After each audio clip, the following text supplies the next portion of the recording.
Alright, sorry. Curiosity got the better of me and I needed to check on something real quick. Alright, so. It's WoW Challenges Wednesday. Excuse my shitty ass voice, because it's gonna be shitty. Because allergies. And apologies for the fan rattling, humming, white noise, staticky sound in the background, if you can even hear it.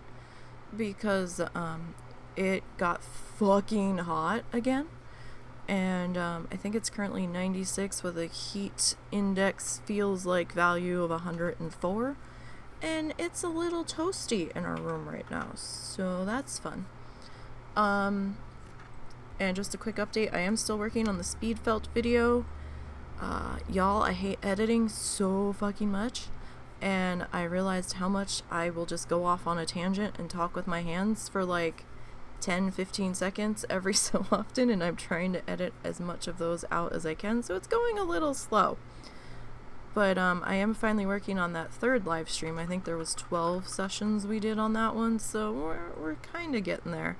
I'm probably about halfway through that third live stream, but I've also... Okay, we're good? Cool, thanks. I wasn't sure if that was humming too loud or not. I also got into alpha, and I've been doing some alpha challenge testing.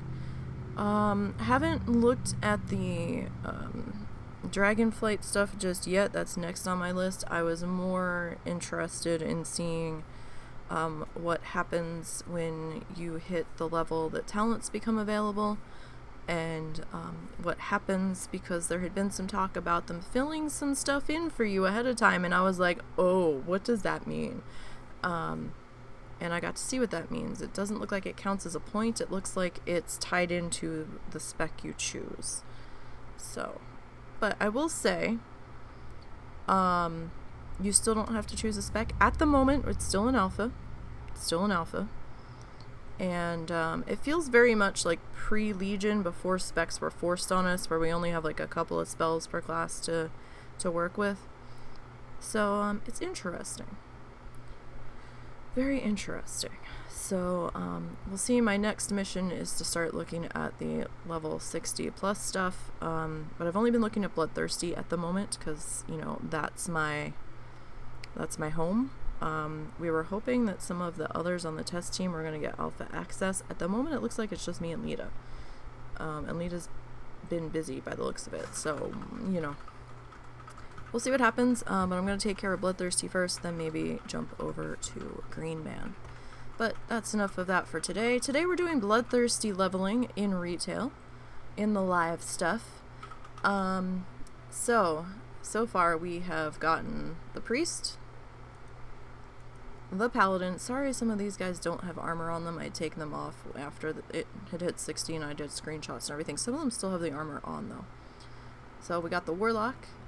Number 3, Hunter's number 4, Rogue is number 5, Mage is number 6, Monk is number 7, Druid is number 8, number 9 is the DK. They're on the other server. We're not going to swap servers just for that. So 9 with the DK, 9 Bloodthirsty Challengers have hit max level.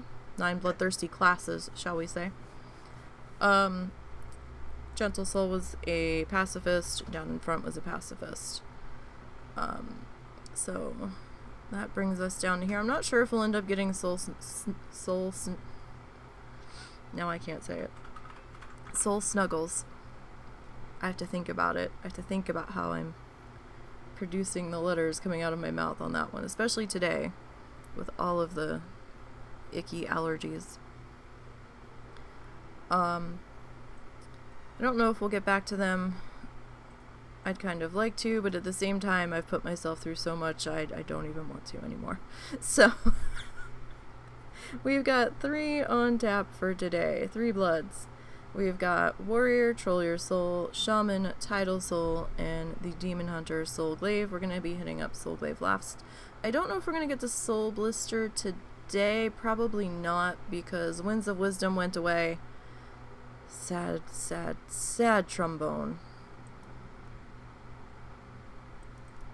And, leveling's gonna take a little bit longer now.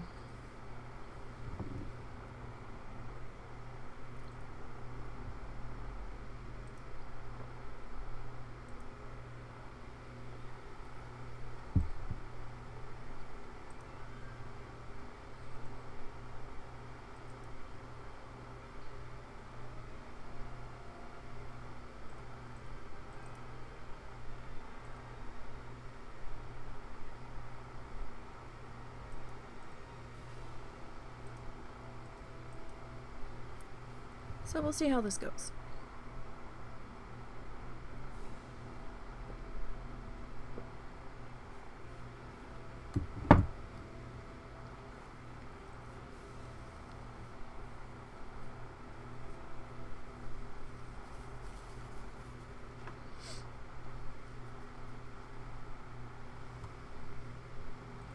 Everybody is currently in Shadowlands. And in case you missed that bulletin.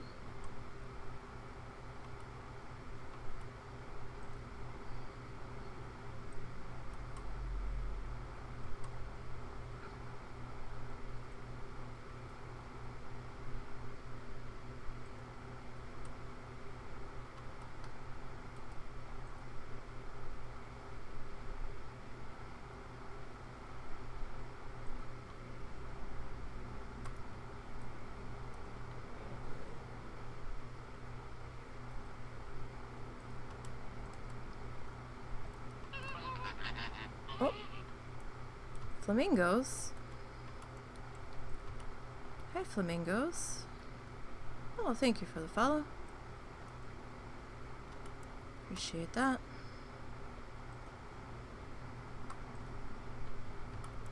Thank you, thank you. So we're gonna kick things off today with the warrior. Warrior's got 3 bars to go.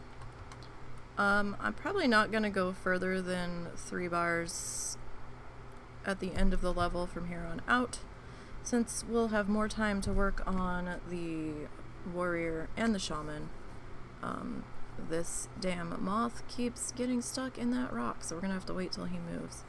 But, yeah, so we are grinding to max level.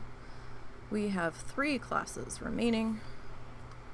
We will get to the Demon Hunter at the end.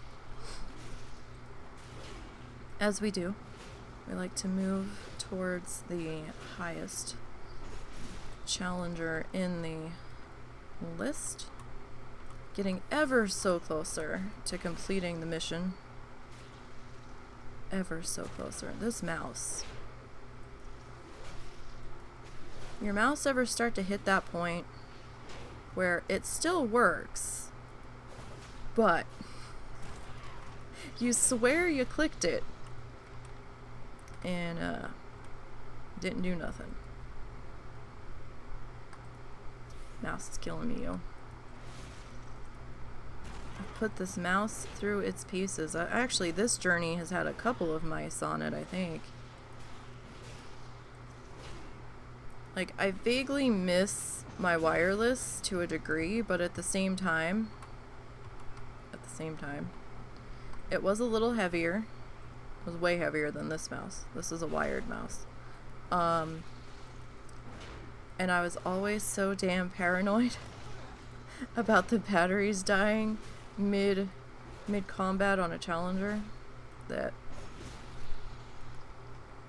I was changing the batteries out constantly because it wasn't a rechargeable.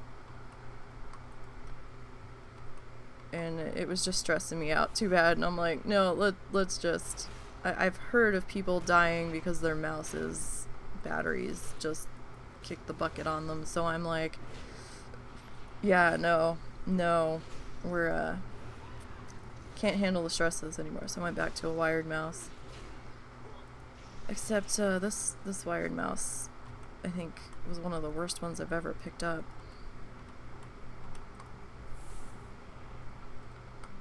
It feels cheaper than the last one I had, so... And I know that's dumb because it's a cheap mouse, and it's hard to describe the fact that yeah, it was a cheap mouse, but it felt cheap. Like,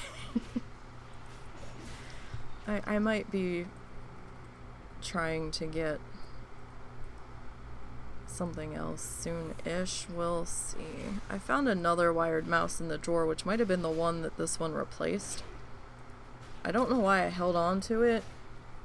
I guess maybe I thought the lens was scratched in there and that maybe the mouse was jumping all over the screen on me. I gotta figure that out, because if that mouse is bad in that regard, then I just need to get rid of it. I hate getting rid of stuff, because I'm always like, yeah, but if I'm in an emergency spot and this one just totally bites it, I need to have a backup.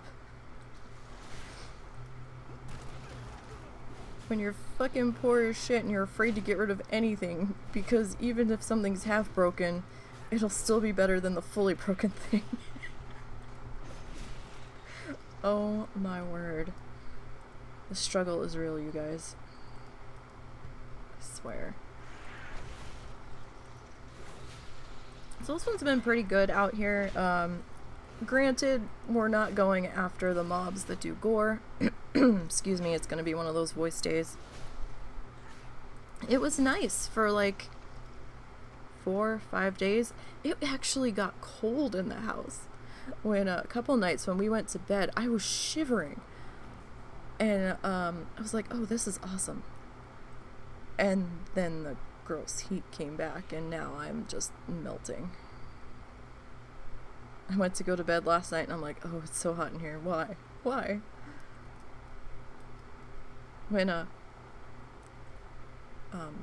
But anyhow, I got distracted. I don't know where that was going. But yeah, no, this one's been pretty good. We're going after the moths. We will probably be staying on the moths. A Nisey mini brain derailment. I don't think I'm gonna touch the mobs that do gore. While it's been okay, I don't know if I want to risk it on even the foxes at this point. I mean, I don't have that high of a hit pool. And at this point on this one, since they're the last challenger, the last bloodthirsty class that will end up hitting max if all goes to plan, I really don't want to do anything stupid. So y'all, it's been a long journey. So I want to play super conservative, super scared,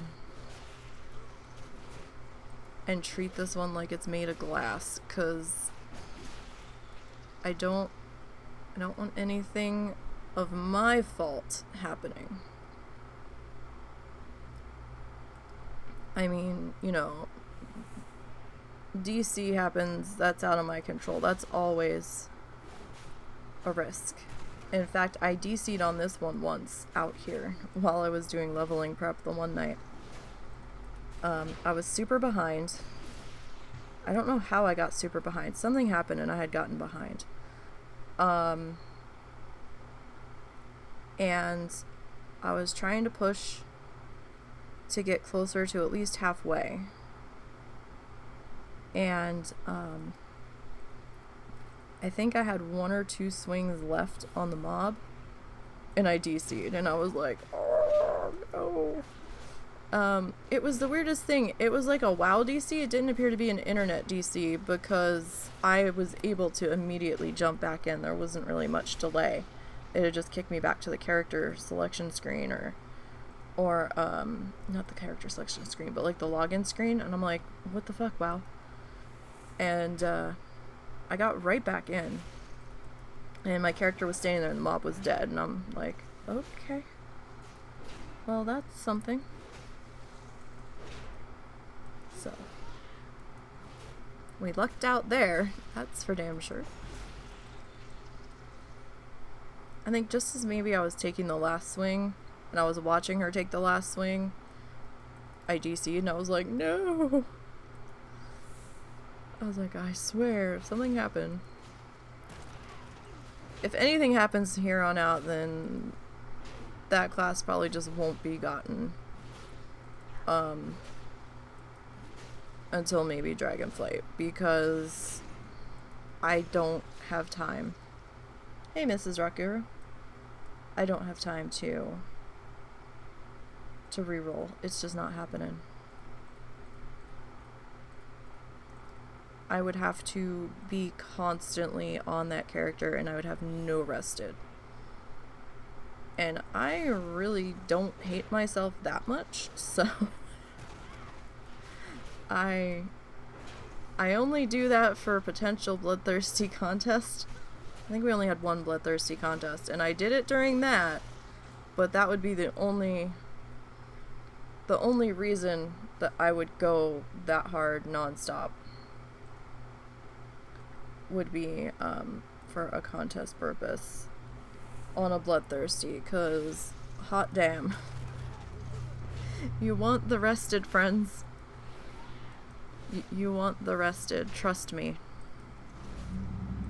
Don't try to be all baller and be like, yeah, I'm just gonna play straight through.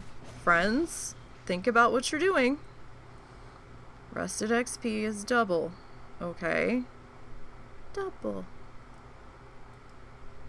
Why are you going to torture yourself without the rested XP for literally no reason? Get like a week or two of it, depending on what class you are. I mean, if you're a Pandaren, you're gonna accumulate it a lot faster. So hope everything's going well for you today, Mrs. Rockguru.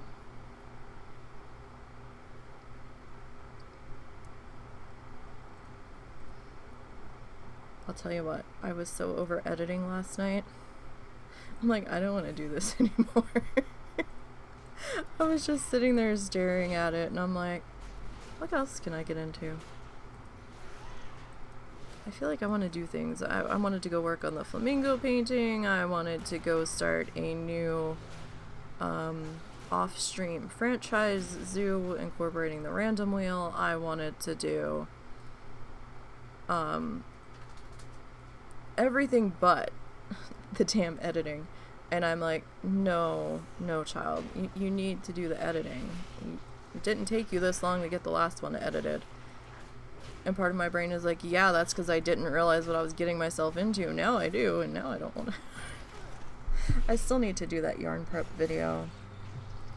I will probably do that when,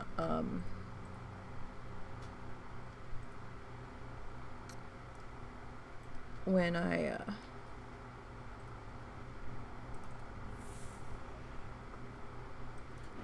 go to prep the yarn for our next needle felting adventure, shall we say. Whew. So hot, so melty. Ugh. I had planned on starting earlier. I know we started a few minutes late. I was awake at multiple different times today. I woke up at, I don't know, what time did you get up?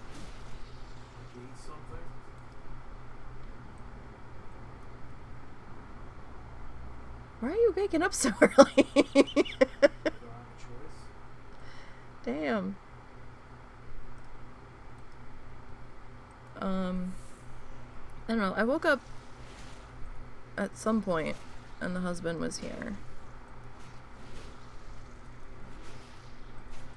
And I woke up again and he was like getting dressed. I'm like, where are you going? And my mom needed to go somewhere.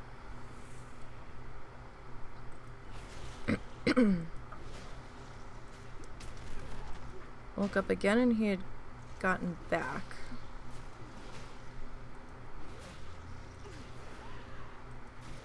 Woke up again and I looked at the time and I think it was almost 2 and I'm like, I really should think about getting up. I was so tired yesterday though. Had the damnedest dream yesterday. And I I ended up falling back asleep because I was just so hot. I didn't want to move, and I'm like, ugh. I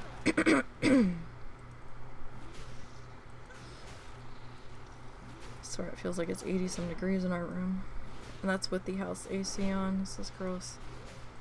The rest of the house doesn't feel that bad. It's just our room.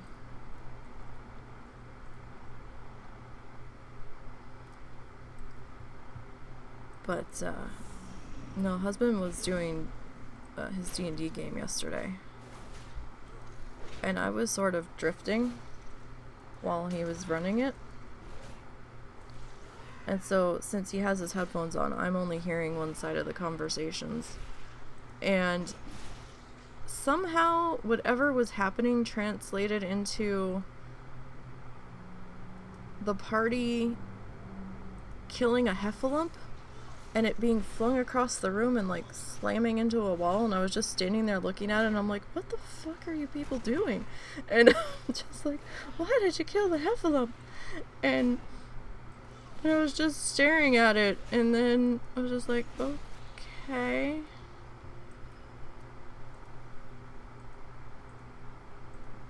It was just so bizarre. What the fuck was that? Oh, okay.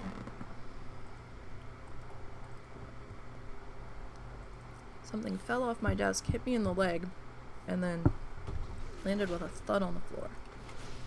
Had no idea what it was. I mean, I see what it is now that it hit the floor, but I did not know what it was as it was falling. 'Cause there's that much crap on my desk right now. Oh, so for my art stream friends, I did do the top coat on the flamingo. I know I said we were going to do that on stream, but I'm glad that I didn't, because by the time I finished the base coat and then tapped his top coat in, it took me about 2.5-3 hours just to do that. So, yeah, all I did was do some white into that seam base coat color, and then took the base coat and that lighter shade of the base coat and just alternated tapping them in different spots. And it covered any of the lingering streakiness on it, and I'll show you more about that on Sunday, or if we do a bonus stream in between. I might not have time to do a bonus stream though. Depends on how much or how involved stream prep is going to be this week, because Winds of Wisdom went away. So stream prep's gonna take a little bit, unfortunately. That makes me sad. Oh, I didn't do my thing. I keep forgetting I have Battle Shout. And I feel so dumb every time I realize I haven't used it. I'm like, man, it's taking a while to kill these guys. Well, maybe if I put Battle Shout on. Now, Battle Shout is from my spellbook on the warrior, so I can use it. Just like priests can use their fortitude, and paladins can use whatever they have if they still have something.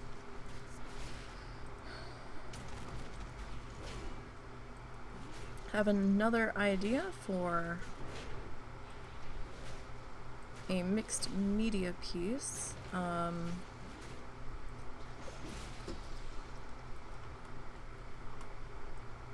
Involving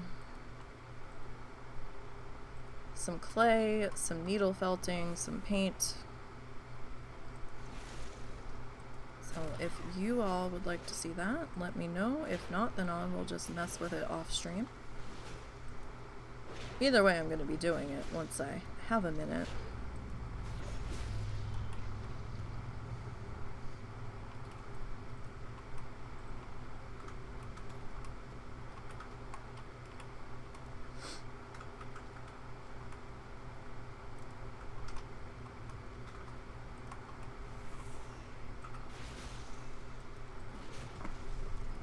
Or I could just sit on that until we get done with our challenge mission. And then I'll have an extra day. Well, not really an extra day. I'll have time for stream prep, so we could change the stream schedule around a little bit. And maybe add in a mixed media Monday. But then that would mean I'd have to constantly do mixed media on Monday, and I don't know if I'm always gonna have the ideas for mixed media Monday. I gotta think about that. Oh, what's this? That is a shield. We haven't gotten that much in... Oh, wait, we are a warrior. Hold up. Hold the phone. I'm like, oh, it's a shield. A shield with leech on it. That's interesting.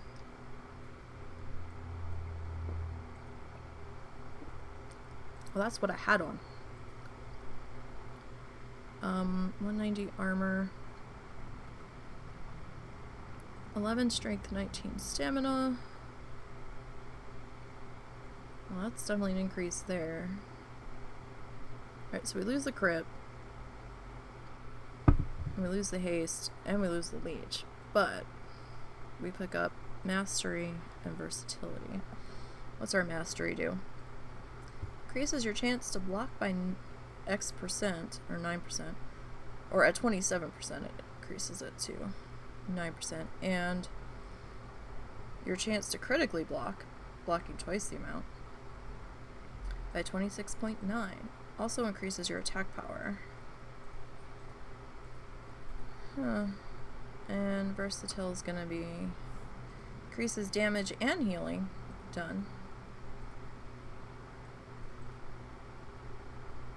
And decreases damage taken.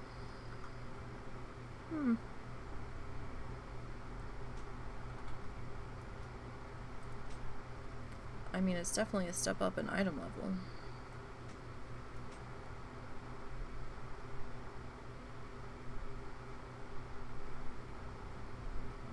Why did I not put these on? Or was it like the same thing? Because that's... Wait. 16 strength, 27 stamina. These are 20 crit. These are 9 crit. 11 versatility, 23 haste. Increases attack speed and spell casting speed. Do we really need haste on a warrior? I mean...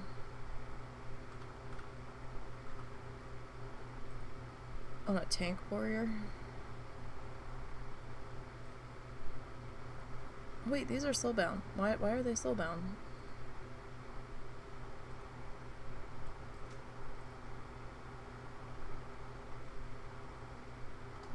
I think we're gonna leave them on.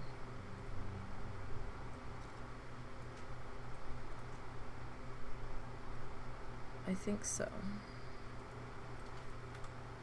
We'll try it. We'll see how it goes.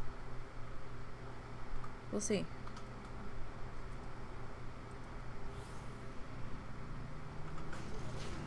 I did get the working man to 50. That happened off stream because there just wasn't time last week to do it on stream. And, you know, it's the way things go. And I haven't moved them since. I've been, like I said, I've been busy. My hands have been in all of the things.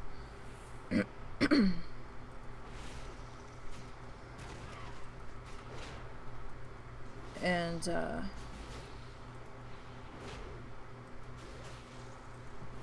I haven't had time to really sit down and think, let alone do much else. You know? What can you do?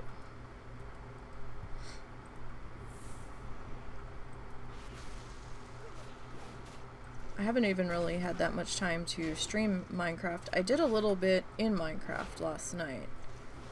I was gonna stream it, but I was farming more cows, and I thought people would be sick of so many videos of me farming cows, but I needed the leather.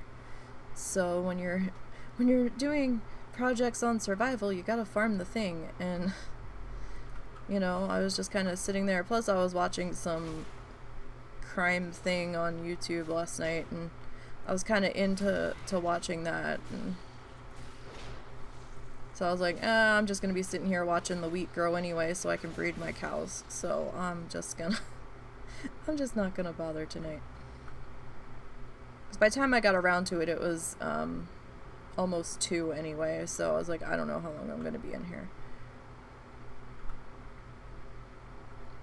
But at least I got enough leather for now, I think. So when we do another Mikeless Minecraft, we will probably be going mining. I need some materials, so I need some more deep slate for the roof of the import-export building that we're in the middle of building. And I need, it's really like gonna end up becoming my storehouse for the most part for all of the shit that I'm accumulating. Really, Glimmerfly. I don't want you to be stuck in the rock because I want to make sure I can loot you. Thank you. This Glimmerfly, I cannot speak today, and the other one behind me have been getting stuck in their respective rocks that they're next to so badly. Like, this one's just not even pretending. When he stops circling the rock, he just settles and he just sinks in. And I'm like, why? What is your deal? And then if you try to pull him while he's sunk in at a certain spot, then you can't get him out of there. You gotta wait for him to pop back up and go on another flight again. And I've tried, trust me.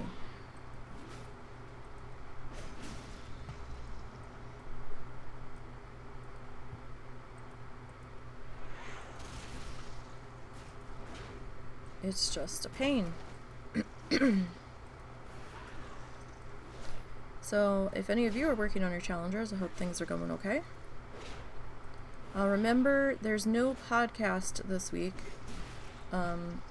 Summer break for the podcast is gonna last 1 more week. Sorry I did the reminder message yesterday. There was something going on and I needed to test that I could still tweet for the WoW Challenges account, because Lita had to do some things and she just wanted to make sure I still had access. So I just did it yesterday, just to make sure we were all still good.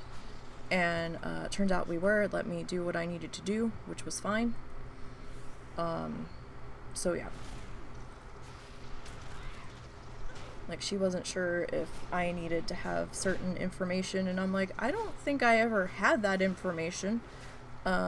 Which is why, like, she has to do the pinned tweets and unpin them and all of that. Because I don't have that level of access. I just have posting abilities. That's all. We keep what I can get my hands into very limited. Also for security purposes, because, you know, you don't want everybody having full access. And I don't really need full access for that. I can see the messages, I can see the tweets, I can respond to them. That's all we really need. So while there was no show last weekend, I took the opportunity, that's why I was also busy. We had taken the screenshots last Wednesday of the warrior entering Shadowlands. And, oh, there's our ding. Alright, nice. And I spent Saturday, and I don't know why it took me so long, but I spent almost the entirety of Saturday working on the blog post explaining the options that you have to pick as a bloodthirsty coming into Shadowlands. It was a separate blog post. We have also linked it back to the rules page for Bloodthirsty Solo and Bloodthirsty Teams. So now when you go into the rules down in the Shadowlands section, where it talks about the Threads of Fate quest, you will now see that that is clickable, and that will take you over to the blog post where it visually shows you what you need to do.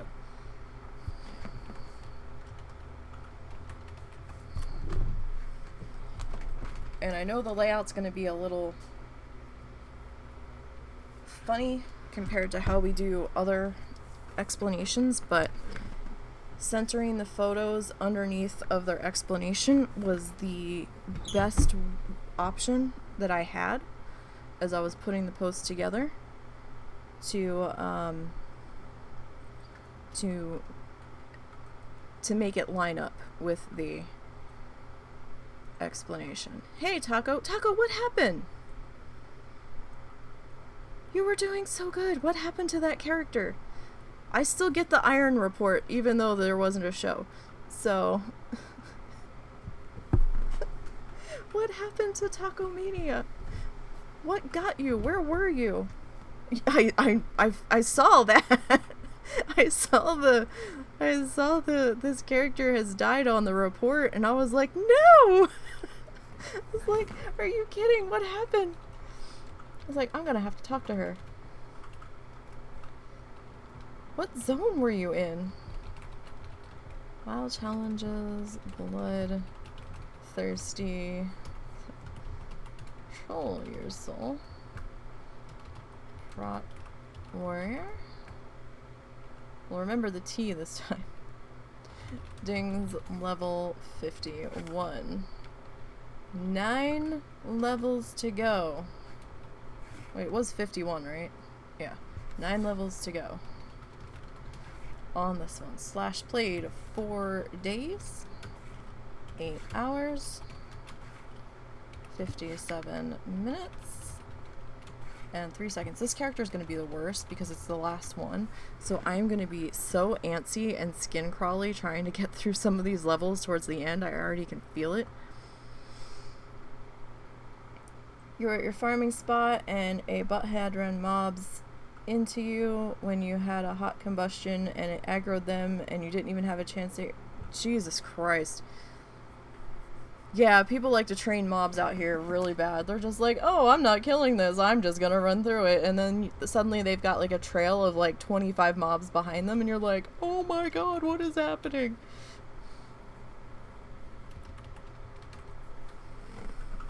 That's why my spots, there's like very few people in them. The malls might give a little less XP, but damn it, I see very few people over there. I'm like the hermit bloodthirsty. I'm like, there's a person. I need to go back into my hole. You're not that mad because you know you can do it now, but you want the XP buff? Yes, the XP buff. Yes. That shit needs to come back. Damn it. We had it for like almost 6 months last time. Why'd they take it away? I did see a Wowhead post saying that they did not know when they'd be bringing it back. They've not had any discussions about it. And I'm like, you bastards, bring it back. Bring it back. It's the only holiday world event that Bloodthirsties can take part in, and it makes this so much less painful, at least in the 50 to 60 bracket. I mean, it helps any level, really, but the 50 to 60 bracket's the worst. I personally feel like level 57 for me is the absolute ungodliest, but that also depends on where I'm killing stuff. Alright, so let's do our greens first this time. Alright, we didn't get that many greens, so 188, and 2 of them we had put on. Alright, we did get 1 slumber powder, so we didn't have that much trash because of the Winds of Wisdom buff. We weren't killing as many mobs as we would have needed without it. You made 3 more mages and they all died before 25, so you're taking a mage break and doing a human destro lockdown. Oh, nice. I do suggest the Voidwalker. Oh no, you're doing Destro. I did Demonology. No, I did Destro. I'm sorry. Yes, I did Destro. I suggest the Voidwalker, but turn off his AoE. I highly suggest you turn off his AoE.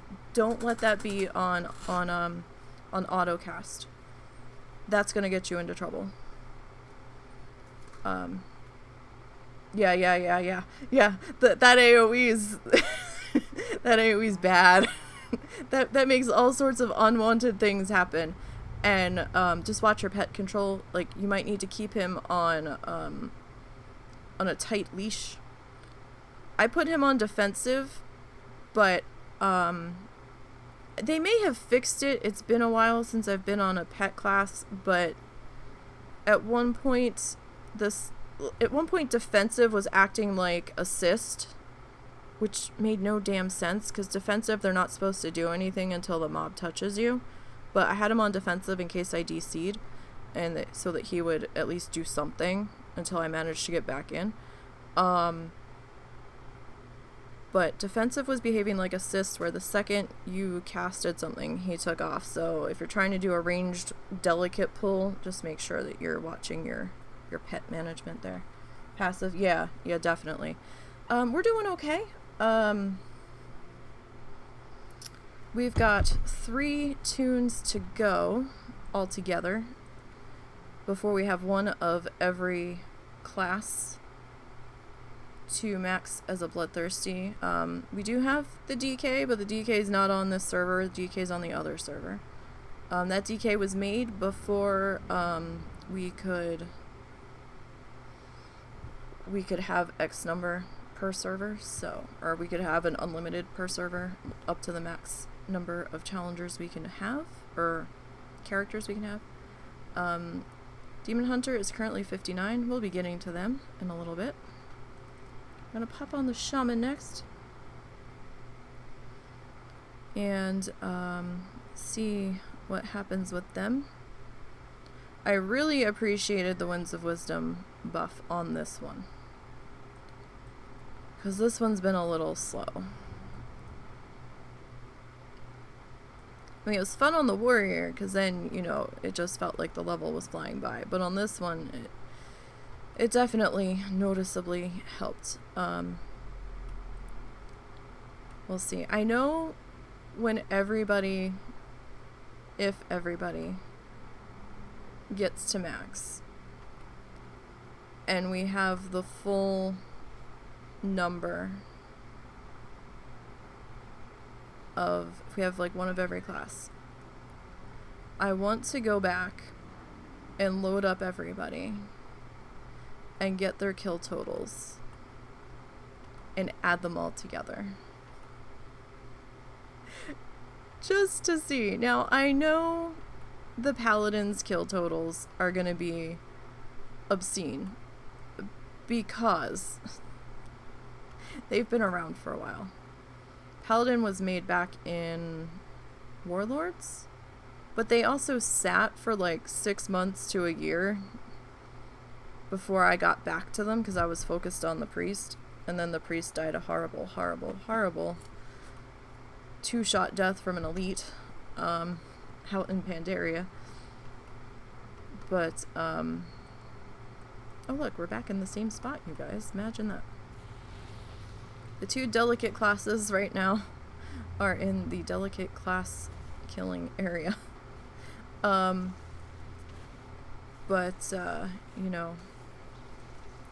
what I was saying. That happens sometimes. Fuck was I saying? Oh yeah, this one's just been like real super fragile. This one's been fragile. The Warrior's been fragile. Well, I'm treating the Warrior as fragile. They're probably not as fragile as I'm thinking they are, but yeah, no. Oh, the right, kills. So, sorry, the trains are all leaving the station at once. So, yeah, the Paladin, excuse me, was made back in Warlords. They're my oldest living challenger. Their kill totals, I think, I remember at the end of BFA, so that was 120, right? And they hit 120. They've seen some things. They were at, I think, 40,000 kills. So I'm interested to see how many mobs I've killed on this journey across all of the classes, like total. I mean, maybe that's a number I don't want to see. But I'm also slightly intrigued. I haven't done any preliminary adding up. I wonder if I should. I mean, I probably still have their tweets buried on Twitter.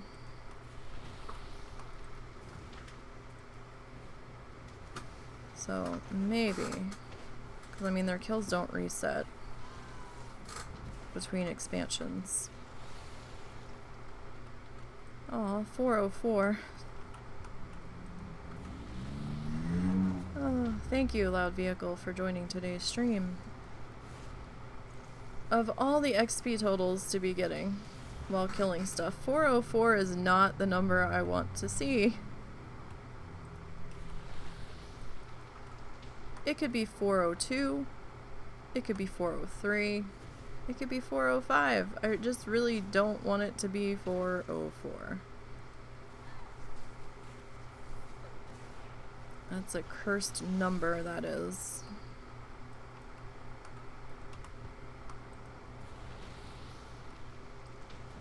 But I spent the past 2 days leveling up a baby bloodthirsty in alpha, trying to get to level 15.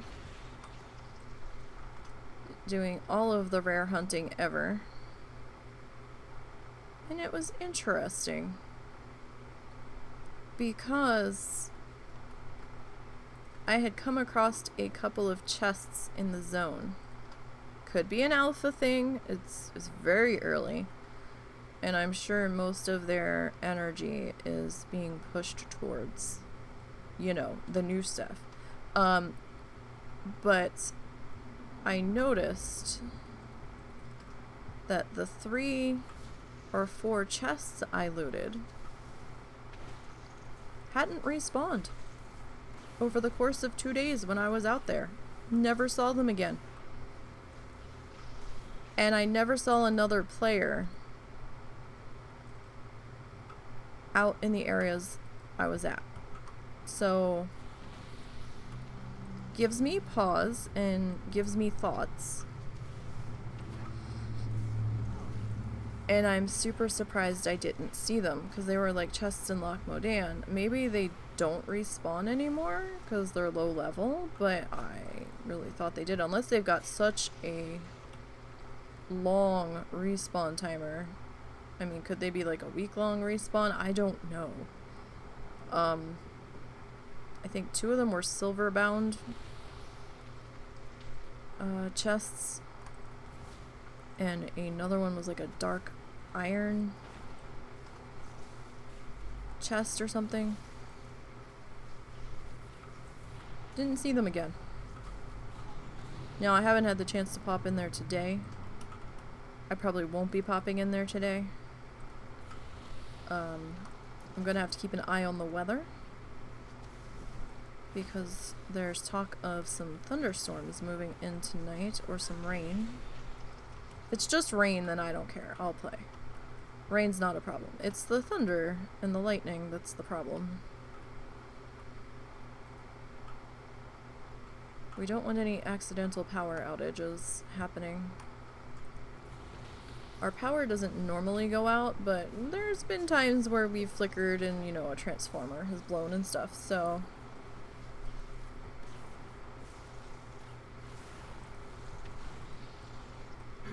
If I thought we'd get anything meaningful out of solar panels, we would have probably looked into it more, but...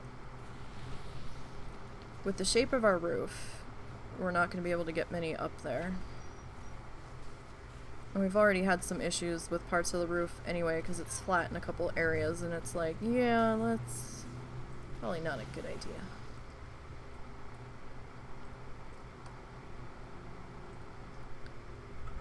It did for a couple of days. It rained for like 3 days off and on. That was also, I think that was the reason why I was behind, because the one night it just stormed off and on for hours.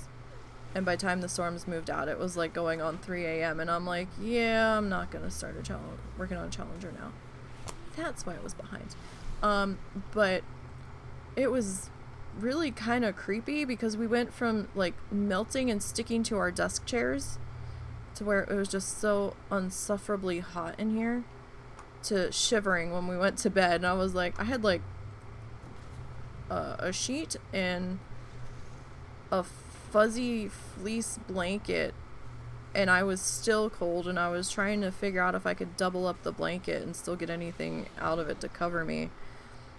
And then last night the heat came back and I'm like, no, why you gotta be like that?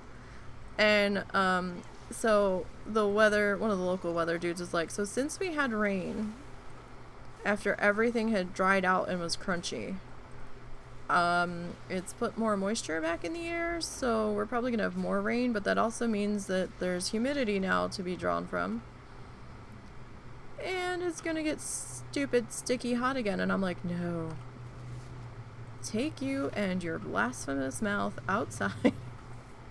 And yeah, it's 96, or it was 96 right as we were getting started, or 94, excuse me, no, 96 with a feels like of 104. There we go. There's the 4. My brain. What is it right now? So yeah, it got stupid triple digit hot again, and ugh.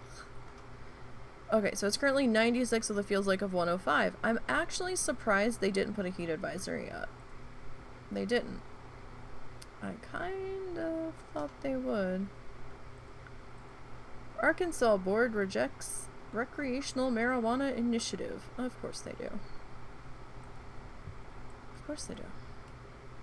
Because it's Arkansas.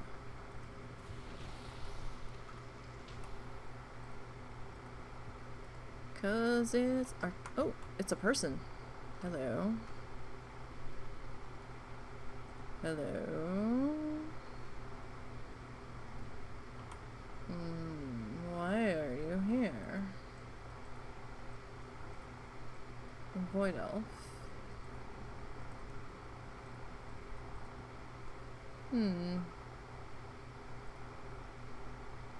Interesting. But yeah, no, it's nasty hot again. It's gross. It feels like it's about 80 in our room right now. It's noticeably hotter compared to the rest of the house.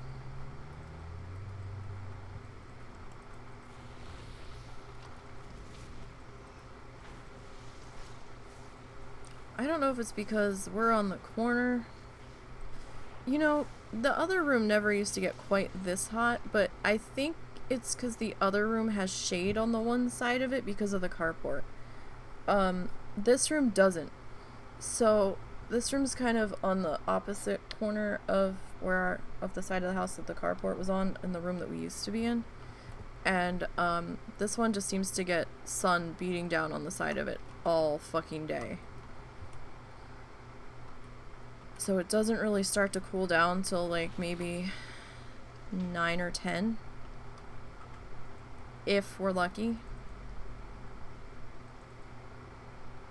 Oh, I should have pulled you when you were up there, because you shifted and I visibly saw you sink into the rock.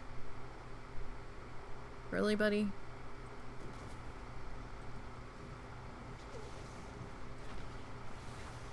How's it been up by you guys? I know you got a bunch more rain than we did. I kept looking at the rain and I'm like, come down here.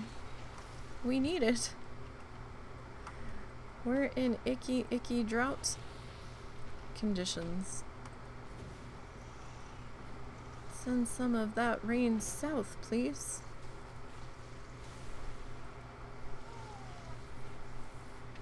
because it's been, ugh.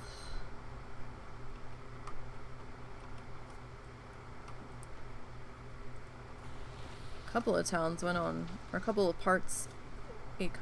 the parts of towns to our north, not the entire town, but some of it, went on water restrictions depending on what side of the town you lived on, which I thought was interesting.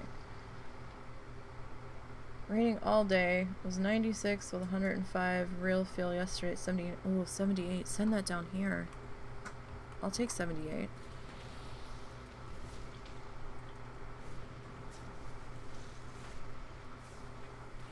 I think the county fair started, which confuses me greatly. Because it used to run at the same time as the local craft fair in town, but that's not till Labor Day weekend. So I was confused when I saw one of our vet post the entrance fee for the county fair, unless they were just posting that. I think the grape festival, that might have been over the weekend. That might be done now. I don't know. There's so many festivals at like the beginning of August, I don't even know what the hell's going on anymore. We didn't go to the grape festival. It always, I don't understand how festivals get their names. I really don't. I really don't. So, it's called the Tunnet Town, depending on who's pronouncing it. Some people pronounce it Tawny. Some people pronounce it Tunnet. I don't know how the fuck you're supposed to pronounce this town.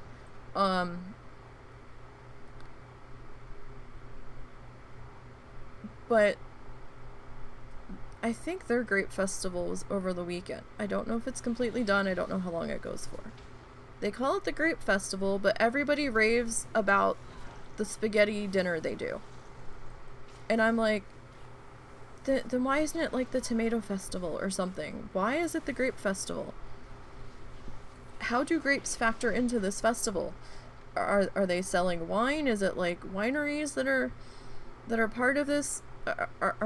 Are there grapes for sale, you know? Because for me, if you're going to feature a food item or a fruit to make that the name of the festival, it should be there front and center. And I never hear anybody mention anything about grapes other than the fact that it's called the Grape Festival. And I'm like, what? Why? Make it make sense. Like, I have to do some research into this, because in the entire time that we've lived here, I've never heard anyone mention anything dealing with grapes and this festival other than the name. Just people like, oh, the spaghetti dinner's kick-ass, and I'm like, what? Spaghetti dinner at the grape festival, so is this like wine or something? And I don't get it. They had like carnival rides and stuff, but again, we don't really do rides. I can't do them with my neck. And husband's like, meh. And it was, you know, hot. They might have gotten partially rained out. I don't know. But the county fair is supposed to be starting. We've gone to that a couple times, and it's kind of cute. If we're bored and have the money to kick around. You know, I like seeing all the 4-H animals and stuff.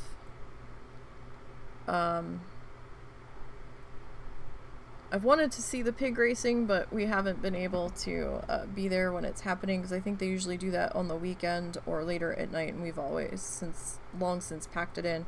But, you know, you need to have some dollars to spare to, you know, get something to eat, and if you choose to do a carnival game, you know you're gonna lose. So, I mean, because we don't do rides. I think the one time we went with our friend who was rooming with us at the time, he came with us, and he did some rides with the mother-in-law. While Russell and I are like, yeah, you guys enjoy that. And we just kind of walked around and looked at some stuff, and like we had gotten in for free because we brought canned good donations. This year they're doing it as $2 admission with canned goods, so I'm like, well, how much is it without the canned goods? Because that's more than it used to be. Maybe it just used to be about crib. Maybe it's just a relic of times gone by. I need to look at this because I do think there are some wineries nearby, but if they are, they're not very much talked about, because it's mostly cattle. It's mostly cattle fields you see around here.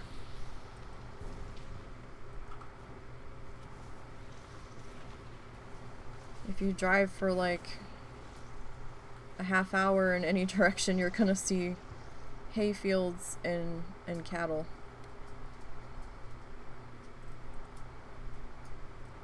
Just seems to be the way of it, so I don't know.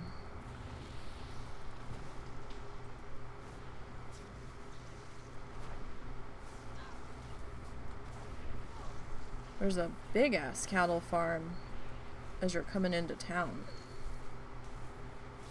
And I swear dude had more cows than what he's got now. And they used to be like big black cows, and now he's got brown ones, so I don't know what happened.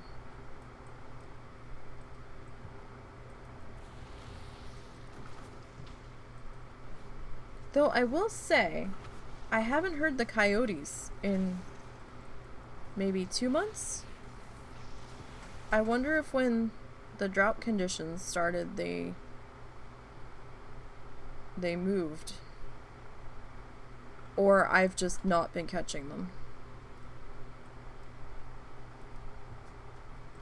Because we used to hear them pretty regularly. And it would sound like they were pretty close by. Although that's hard to determine with the way sound travels out here with it bouncing off the mountains. We're kind of in a partial valley here. Like you can look down the one street that runs in front of our house. When you look down it in the one direction, it looks like you're seeing forest, but then when you look up you realize, oh, that's a tree-covered mountain. Because then you see sky way above it. It just kind of like blocks out excuse me, the sky to a degree on the one side of the town. But when we were going on our walks, we would sometimes hear them. But granted, we haven't been going on our walks recently because it's been too fucking hot. We did go on one the other night, and the air was kind of sticky. I feel bad that we haven't been able to do that much recently, but it's just been too gross out. Way too gross. Now the wind started picking up last night, so I was like, oh yeah, we got a front coming. So I could hear my wind chimes banging around. But I haven't heard the coyotes recently. It was always so chilling when we heard them howling because they sounded so close. We were like, oh, we need to get home. So there's not nearly enough streetlights out here. Like, can we petition to get some like solar streetlights at least for parts of the area? Because some of these damn side streets are so dark. Like, we have to carry a flashlight with us because I can't see shit. Especially if there's a critter coming at us, I want to know what the fuck it is, because there's some skunks in the area. We've got a couple armadillos. Oh god, did I tell you guys about the armadillo? I can't remember if I did or not. We had moved the security camera back outside when the pest guy freaked me the fuck out. I think this happened before then. It was a little while ago. But, I had heard a noise outside, and I didn't have the camera up. So I loaded up the camera app, because we had to put an emulator on my PC for me to be able to bring it up on the PC, because it's something about where it's app only and like rigs to Russell's phone or something, so he can see it faster than I can. So I'm loading up the camera and I'm like, what the fuck is the noise? And because I didn't want to startle whatever was out there, because you know, I want to see what the fuck's going on. And it almost sounded like a hubcap had fallen off a car, right? It made like that kind of weird, like clunky, pingy, bouncing off stuff noise. And I'm like, what the fuck? So I brought up the camera and I'm looking at it. And I see something rolling around on the porch and I'm like, what the hell? And I'm looking at it and then I realize it's a goddamn armadillo rolling around on the porch in a ball. And then he unfurled, managed to stand himself up, and then he was exploring stuff. I think the cat food bowl was empty because he looked at it and kept going. And then he's like smelling the cat litter buckets that we have my dragon. Wow, dragon's on the brain. That I have my elephant ears planted in. Where did dragon come from there? Brain. Can we not? That I have my elephant ears planted in, and he's sticking his nose in those, and he's trying to climb over them. And then the next thing I know, he kind of runs towards the end of the carport and off into the darkness, and I never saw him again.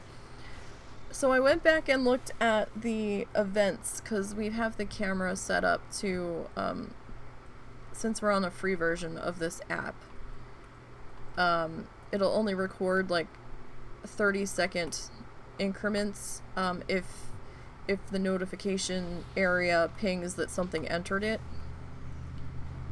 So I'm going back and looking at the events, and I think a car went by and clipped him as he was crossing the street, and I guess when the car came up, he curled himself up in his little ball, and I guess the car tapped him. And because he seemed a little disoriented when he came out of his little ball, it seemed to take him a couple of seconds to, I guess, get his world to stop spinning. And then he was on his way, and I'm like, right, so we have an armadillo. At that time, we had the two outside cats that hate each other. We have an armadillo that has stopped by. We have hummingbirds sometimes. And, you know, the normal squirrels and cardinals and doves and shit. Like the brown doves. And now the newest addition to the Dr. Dolittle house, or the Dr. Dolittle pit stop, I guess, is raccoons. So I'm like, really? Where the fuck did you fuckers come from? We had a possum at one point, but the possum vanished, so I don't know what happened to them. They probably became road pizza, as most of them do around here.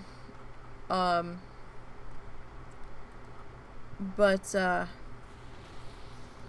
yeah, the one night we heard, no, the one night Russell said, oh, we had a raccoon on the camera, and I'm like, what?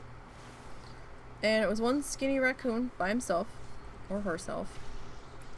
I was like, huh, they were eating the cat food. Interesting. A couple nights later, I heard some crashing and banging out on the front porch. I was like, what the fuck was that? So I loaded up the camera. Russell had long since gone to bed.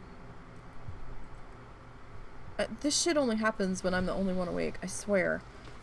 And I thought the cat was knocking into stuff or knocking stuff down, because he had done that. He did that the other night. And I was like, Cat, what are you doing out there? I'm not coming out. It's 3 in the morning. Fuck this shit. And I peeked out the curtain on the front door and I didn't see anything. And I'm like, what the hell? Because, I mean, if somebody's fucking around on the porch, I don't want to, like, I want to get them in the act on the camera. And, trying to figure out if I needed to get Russell up. Pull up the camera. There's 3 fucking raccoons. Looking like they're pulling off a bank heist. Trying to quickly eat all of the food out of the cat food bowl while checking behind them looking for something. And then the smallest one of them kind of was near the front door and looks at the other 2 and starts backing up real fast towards them. And he like has his one little foot out, and then all of a sudden all 3 of them just turned and took off like they had been spotted or the bank alarm went off. And I'm like, what the fuck is even happening? And I was just like, damn. And one of them keeps coming back now, unless they're taking turns. For a few nights in a row. Around 1 a.m., one of them kept coming back and finishing off the cat food bowl. And I'm like, really? That cat's gonna be pissed. And I think that might have been when the cat started sleeping in the carport. So I don't know if I've seen them recently on the camera. The camera doesn't seem to be pinging. Yeah, no, for some reason it's not picking him up. It picks up every freaking car that drives by at night. But... Yeah, but for some reason the detection on the food bowls, I think maybe it's too dark on the food bowls now. So I haven't caught the raccoons back because we moved where the bowl was. And I'm just wondering if because they're dark and in the shadow under the seat that we have the cat food sitting next to, I wonder if it's just, it's not enough of a contrast to register that there's someone or something there. But next we need some deer walking up on the front porch. That'll never happen. We have not seen deer here. There's not enough space for them to hide. We have a few trees behind our house, but they butt up to a drainage ditch. And then it's an open lot behind us, so it's not really a spot for them to hide. They are down in the state park, though. Apparently there's a very territorial mother deer. So, clothesline fair that's coming up soon should be very interesting when there's a shit ton of people down there, because apparently she's still aggressively chasing any dogs that are on leashes and stuff that her people are walking with through the one section. So I can only imagine she's going to fucking lose her mind. I hope nobody gets hurt. Because she's not going to be happy about the amount of people that are going to be descending upon this town in like 3 weeks. So that's going to be interesting. We used to try to go, but with the state of things now and our lack of funds, I don't think we're going this year. Not for us. Your mother doesn't think they're going either. Oh, he changed his mind about going? I think his opinion on the matter doesn't matter at this point. Oh. It was executive decision, we're not going. Possibly. Because, I had laid some rules down for her if it was going to happen. How it was going to happen. Because my dad keeps gaining fluid again. And, whenever Russell has to take him to the doctor's office, he's not even, like, trying to walk into the office. He's, like, planting his ass in his wheelchair. And Russell kind of has to push him. So, some of the area at the park is paved, but most of how they have the vendors set up is on grass and dirt and uneven ground, and there's tree roots and shit sticking up through, and he never thought to try to save money to get a scooter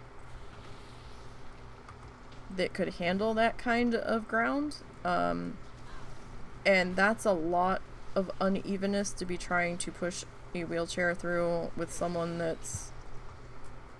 How much does he weigh now? I have no idea. I think he stopped checking because he's having trouble getting up. I think high 200s.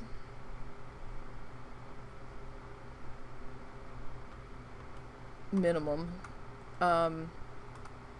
So trying to get a wheelchair through that unevenness is not easy.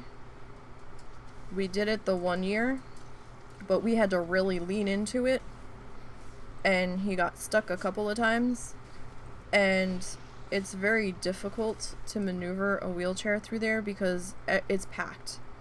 It's outside, but the way they've got the aisles set up for the tents, you're like elbow to elbow with people, and it's a lot. If he really wanted to go, you know, we're like, well, you're gonna have to try to drop a couple of pounds to make it a little bit easier to get the wheelchair through there. And I'll tell you right now, if it's blazing hot like it is now, where heat index is in the triple digits, I don't want you going, because you're gonna be keeling over between your COPD and all of your breathing problems, and then the medications that you have saying you can't be out in direct sunlight. Like, this is just a recipe for disaster. He can sit on the porch and watch the parade. I don't care about that, because he'll be under shade, and he'll have water, and he can go inside if he gets too hot. That's fine. I don't care about that. But being out and away from everything that we would need to deal with any issues, that's a problem. Because you can't exactly get him anywhere quickly. I mean, the fair's not that far. It's like 2 minutes down the road, if that, by car.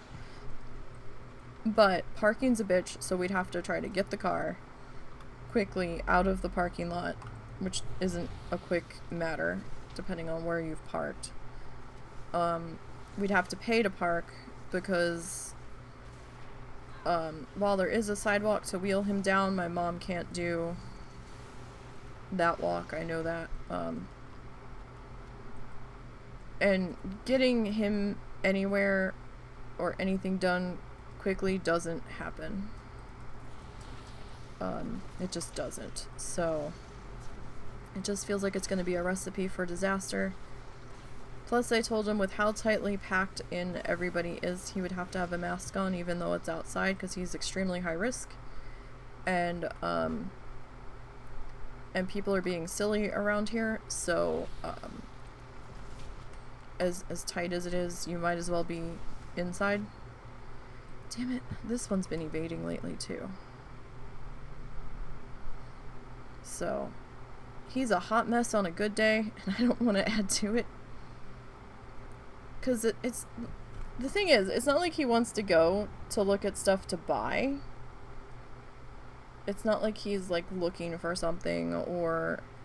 He doesn't do craft fairs. Like, I'm like, if you want, like, a food item or something, we can run down and get it. Like, that's fine. I don't care about that. We'll do that. That's fine. If there's a specific item you're looking for, we'll run down and try to find it, if that's what you really want.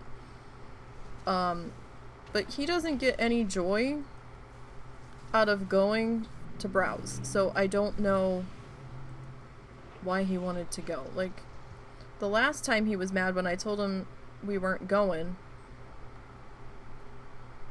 and he thought that meant that he couldn't sit outside and watch the parade, which is what he wanted to do, because he likes to see all the antique cars and the tractors and shit go through. And I'm like, no, I never said you couldn't sit out on the porch and watch the parade. I never said that. You can do that. That's fine. They go right past the house. It doesn't matter. If you want to sit out there in the fucking sweltering heat, at least you're under shade. Whatever. Maybe we can find a fan to sit out there for you temporarily, because we have an outlet now that we can plug it into. Whatever. I don't care. But walking around in a tightly packed area that you might as well be inside with how tightly packed people are, that's another matter altogether. Like, he never buys anything when he goes to those events either. I used to like going to make it part of, like, our joint birthday adventure, but that's not gonna happen for us this year. money's just not there. It's just not. And that's okay. Because the main reason we would go would be to get funnel cake and, you know, just make it a thing and look at all the cute stuff. And I would try to get ideas for stuff to do for me. Kind of made me sad because some of the stuff I could probably make better or make it look nicer, and these people are just selling them hand over fist. And I'm like, wow. Like, because I made some pretty nice floral wreaths a few times for holidays and stuff. They looked pretty decent. And I'm looking at how much they're charging for them, and they're like, every time I turned around, they were shoving another one in a trash bag that they were selling, and I was like, damn. I could do that, but, you know, it takes time, it takes resources, because the fake flowers aren't cheap. They are not. If you're going to be trying to mass produce, like fall or Christmas themed wreaths and stuff, you want to be buying, like the bushes, like the fake floral bushes, because then you get more out of it, unless you find some really cheap stems. But depending on how many flowers you're putting in it, money wise, you're probably going to get more if you do the bushes and cut them apart than the individual flower stems. But I mean, some of the bushes were expensive, but you know, you'd get a full like bush of poinsettias for like $6, like nice looking big size of your hand poinsettias, instead of, you know, like 3 stems for that same amount. And I mean, you could do some spray glitter or some glue on the edges of them and do some glitter on there to glitter it up if, you know, you're trying to knock down the price of the flower itself. Because the fancier they get, the more expensive they get. Glitter is enemy number 1 for me, though. If you say you love glitter, I dare you to work in a craft store for the entirety of the 4th quarter shopping season. And then tell me if you still like glitter. So from like August, so I guess the end of 3rd going into 4th to January. Work that amount of time on a register and tell me if you still like glitter. 'Cause damn. I have never hated glitter more in my life until I had to touch it hour after hour, day after day, relentlessly. Because when I worked for AC Moore, and I know people don't understand this, and I didn't really understand it either until I started working for the craft supply industry, shall we say. Craft store supply industry. They start bringing out their Halloween stuff in July. And I know people are like, what the fuck? Trying to rush shit. But for them, it's different. It's not like they're trying to push the Halloween candy. They're trying to get the craft supplies out for those that do the fall craft fairs. So the vendors need time to make their shit. So that's why it starts coming out in July, so they have time to buy it to start and then get it made, and then, you know, the fall craft fair circuit starts, you know, around September. So that's sort of the reasoning behind that. And then the same thing with Christmas stuff. Like we had a whole seasonal section that was constantly in flux in the middle of the store. So, July we would start bringing in the back to school stuff a little bit. Not a whole lot, because in the area that I was in, school didn't really start until the beginning of September. But, you know, you would start to see the back to school stuff coming in maybe end of July. Maybe middle of July. And it would be right there with the Halloween stuff. And then the back to school stuff would get moved come the beginning of August, and like August 1st, bam, we were putting out the Christmas shit. And oh my god, some of the Halloween stuff had glitter on it. But I don't know who was the buyer for the Christmas shit. But oh my god, cuz some of the family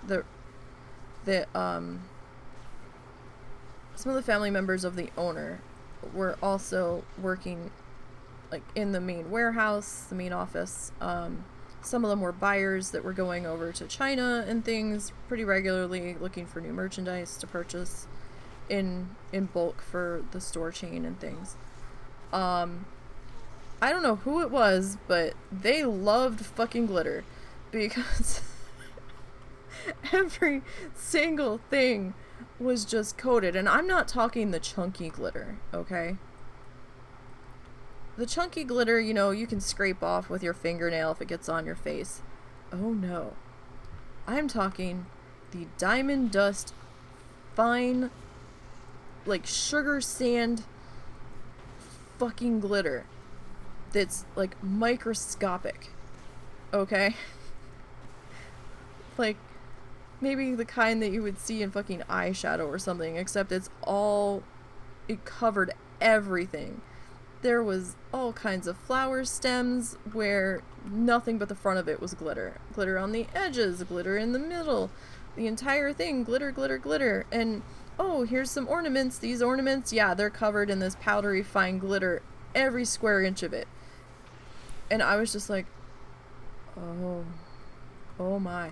Because the one grain, or the one grain cut, the one size of glitter is super ultra dusty powder fine. And we would sell something similar over by the t-shirts that, you know, people would put, was it t-shirts? Or was it card making? It was somewhere over on that side of the store. I can't remember. I think they moved it a couple times.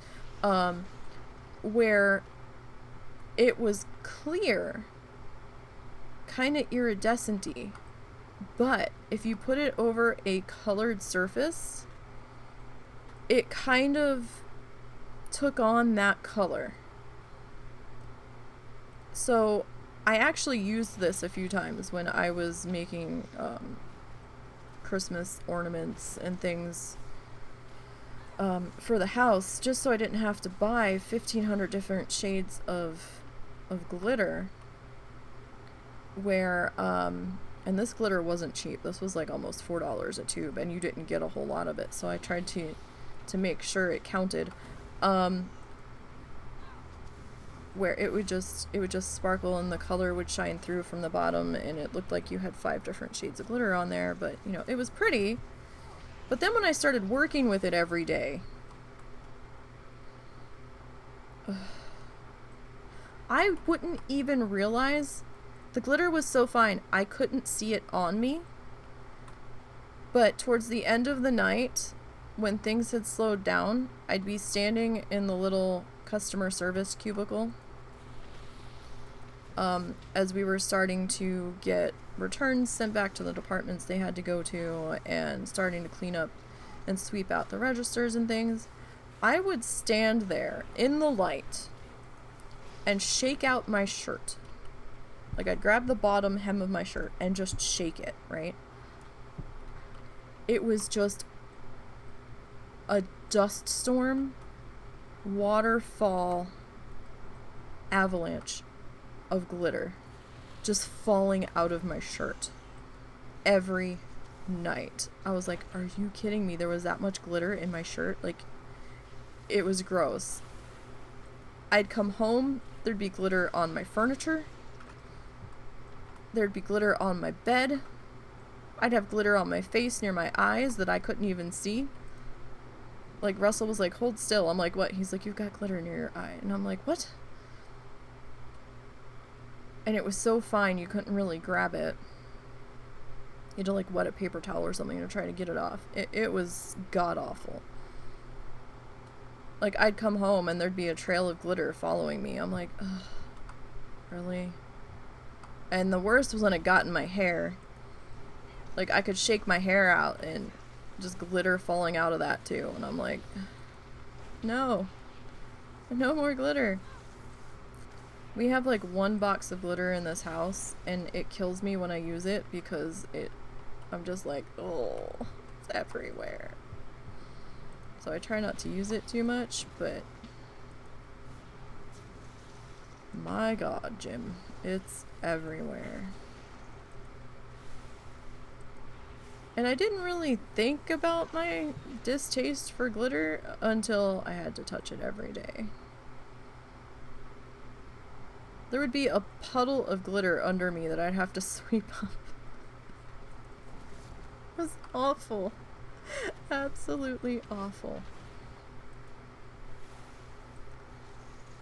I was just like, damn, I want to go back to the kids' craft department because I didn't have to deal with this shit back there. I mean, we had some glitter that was sold back in the kids' craft section, but it was chunky glitter that you could see and feel it when you went to pick it off you. It wasn't any of this, like, fine, dusty bullshit.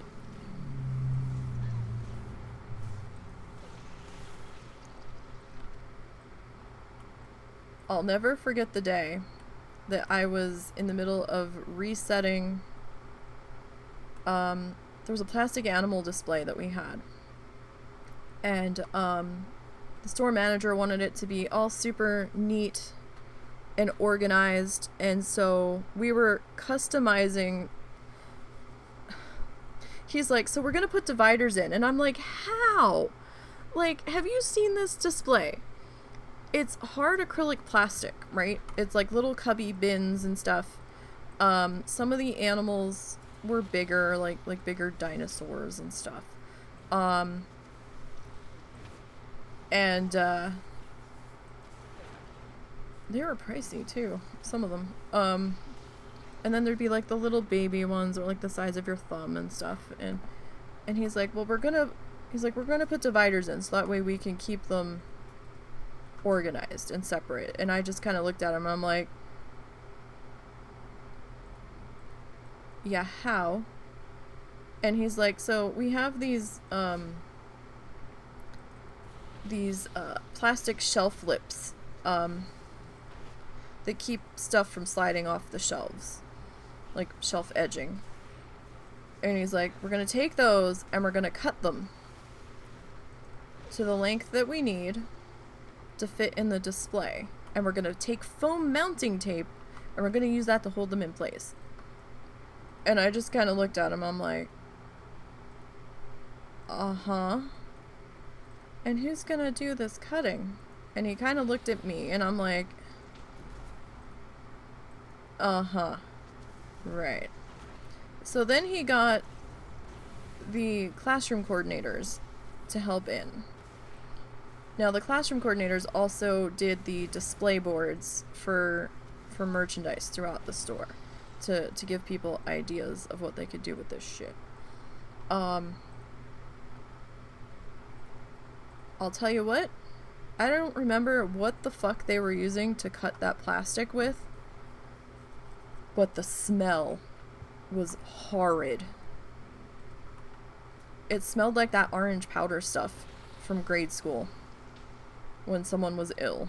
That's what it smelled like. And I'm like, oh god. I was like, I can't do this. Like, no, somebody else has to do this. I can't. I can tell you the measurements, but I can't cut this. This is awful. Yay. So we've hit 56. These have gone green now, right? Yeah. So we're gonna have 2 more levels out here, and we're getting 404 rested. I'm scared about how much we're gonna get now. It's gonna be a long prep level. It's a good thing we've only got a limited number of challengers that need to be prepped this week. But I hated merchandising, but I preferred merchandising over working customer service. 'Cause customer service, man, that's a tough gig. And I swear I was more stressed out doing that than I was merchandising.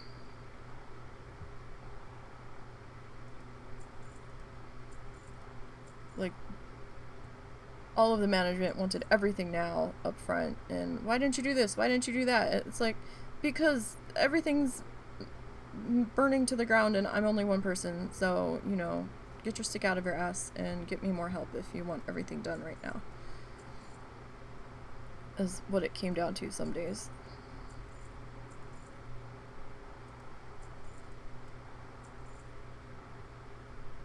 And I will say, so 4, 5, 6, 7, so 700-ish gold there, that level. Not bad. I will say though, when I was merchandising, I did a hell of a lot less time on the clock than I did doing customer service. I don't know how that happened, but there were so many days where the store manager that was on would be like, hey, and I'm like, no, and he's like, hear me out, you don't even know what I'm gonna say, and I'm just like, no. He goes, what? I'm like, you have the look.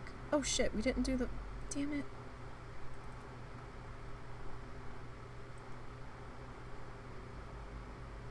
I took the photo.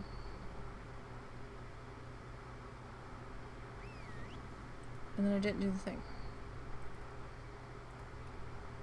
And the photo's gone now, so now we have to do a new photo.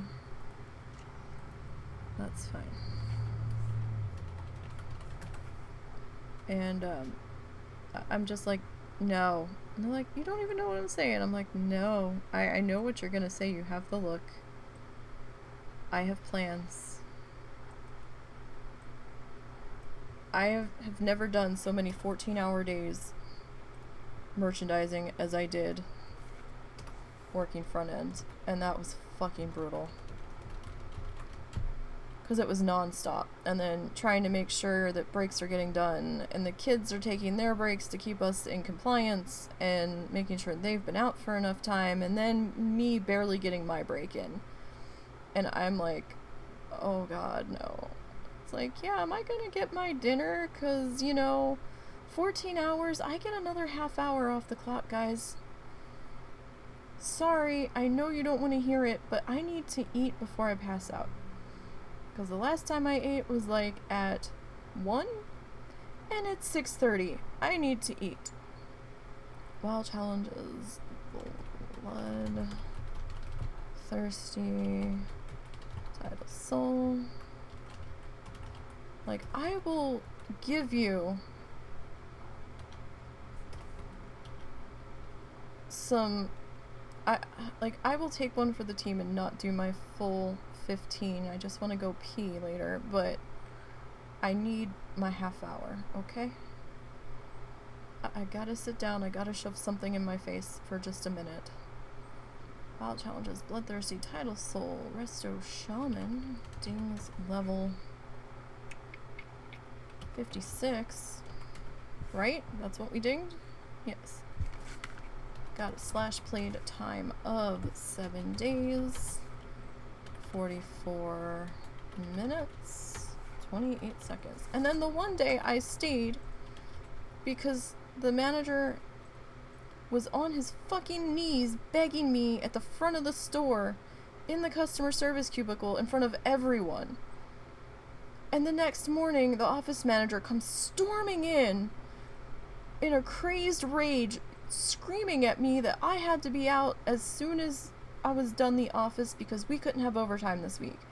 And I'm like, whoa, wait, I didn't just decide to stay last night. I was asked to stay. I didn't want to stay. I had plans. You need to talk to so-and-so. Like, I fired back at her because I was pissed.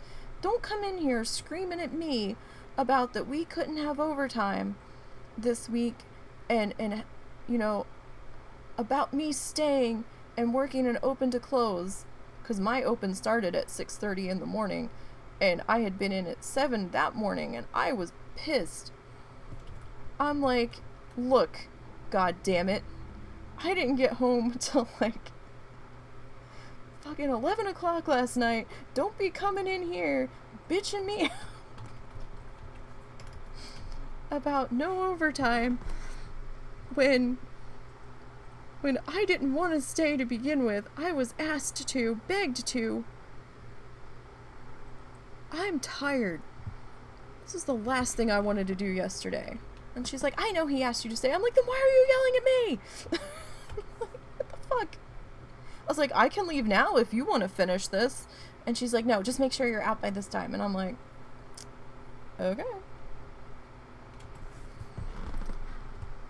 And I left.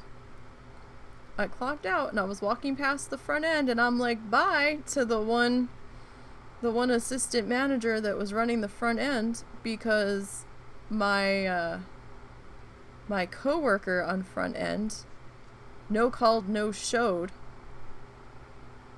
And he looked at me leaving. He's like, where are you going? I was like, I was told in very angry words that my ass had to be out by a certain time, whether I was finished or not, and because there could be no overtime this week, so bye. And he was pissed. He's like, nah, nah, nah. And I'm like, talk to the office manager. She came in on her day off to scream at me, and I'm like, for doing nothing wrong. I'm just like, you know what, fuck this shit. I fucking saved his ass last night so that he didn't have to have his only assistant manager on duty tied up on the front end, so he didn't have to stay. I think he might have stayed that night, though. And you're gonna give me shit? No, no, no, no, no. I was so mad that day. I'm like, I'm totally done with this shit. So then when an opportunity presented itself to change lines of work, I was like, yeah, let's try. And then she got pissed at me all over again. Because I went from working in retail to working at the casino. And, it was the same bullshit, kissing people's asses, like. But to work in the department I was in at the casino, I had to be licensed through the state. And, I had to go through an extensive background check because of the job I was going to be doing. So I had to pay for the background check and the licensing with no guarantee that I was going to get approved for the license the first time out. This is the Demon Hunter we're on now, by the way. Last one for today. And apparently they did actually check your background. I think they were more or less trying to see if you were lying about the information that you were giving them, because I wasn't too sure if my brother's past dealings, half-brother's past dealings, were going to be a problem. I wasn't sure, because he had been in and out of state prison and stuff, and I was like, I don't know if this is going to happen, but, you know, we'll see. So, in my brain, my logic, I can't take the new job. I can't go through job orientation. I can't do the new job without the license, right? And the job was offered to me, but I had to go through licensing to get it. They said it was mine if I got approved, because my dad worked in the same department, and that was fine. They didn't care about that. We just couldn't work on the same shift. I was like, okay, that's fine. But they offered health benefits at the time, and I needed them. Jesus Christ, turn your car stereo down, dude. My ass and walls vibrated. Like, what the hell? So yeah, like, we just couldn't be on the same shift. And, you know, I needed the benefits, because Russell and I were trying to get my shit together so that, we could go ahead and get married, and we were trying to think about how we were gonna do things and stuff. And so I was like, well, yeah, I'm killing myself here.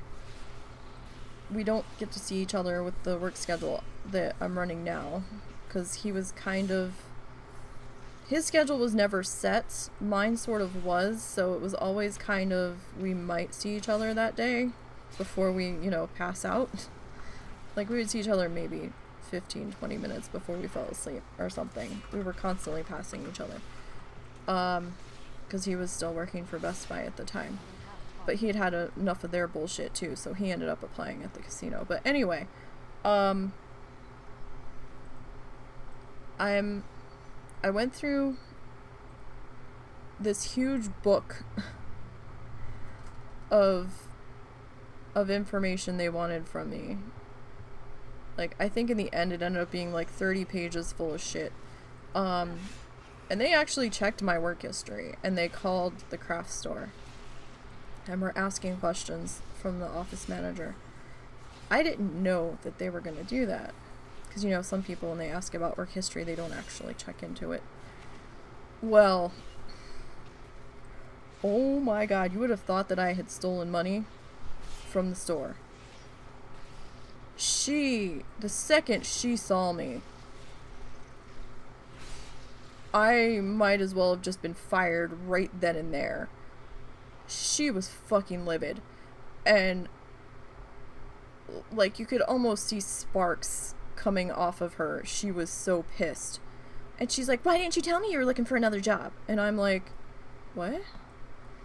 She's like, why didn't you tell me you were looking for another job? People call in here asking about your work history and shit. I said, I applied for a license to work at the casino, but I didn't know if the license was going to get approved, so I didn't want to upset anyone in case they denied me. Because, you know, I didn't know if there was anything they weren't going to like. So why say, hey, I might be leaving soon, to then have them deny the license and be like, oh yeah, remember when I said I might be leaving soon? I'm not leaving after all. Like, that would be more stupid in my brain than not saying anything, right? And then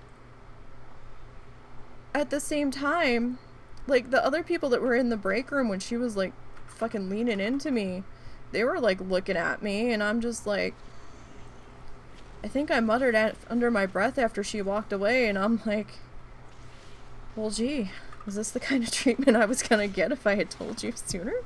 Like, I was just like, god damn. Like, I never see you half the time anyway. 9 times out of 10, she'd already left for the day when I was coming in. And I just didn't understand why I needed to upset everyone and make them start trying to scramble to find someone to replace me if I didn't get approved for the license. Like, I wasn't just gonna bail. I was still gonna... I had intended to do my 2 weeks. They wanted me to start, like, immediately. Like, as soon as my license got approved, they're like, okay, we need you to start here. I'm like, yeah, but I have to give notice at my job. I have to give them at least a week. And they're like, well, the orientation's here, and then the next one's not for like another month, so we really need you to be on this orientation. So I was like, oh, for fuck's sake. So I could only do a week's notice. And I did the fucking special Sunday Moonlight Madness sale that they had. I worked that. That was my last shift. And, like, that next day I had to be at orientation. And then they fucked up my drug test because they didn't cut enough hair off of me, or they didn't cut it short enough or something. And, which was fucking hilarious because I've never done anything. And, And I'm like, really? So then I had to go back and have them redo it, and because of the HR office's fuck up with my drug test, I couldn't start when they wanted me to start anyway. I mean, I was able to go through the orientation because the drug test was at the end of the day, but and they had to send it out.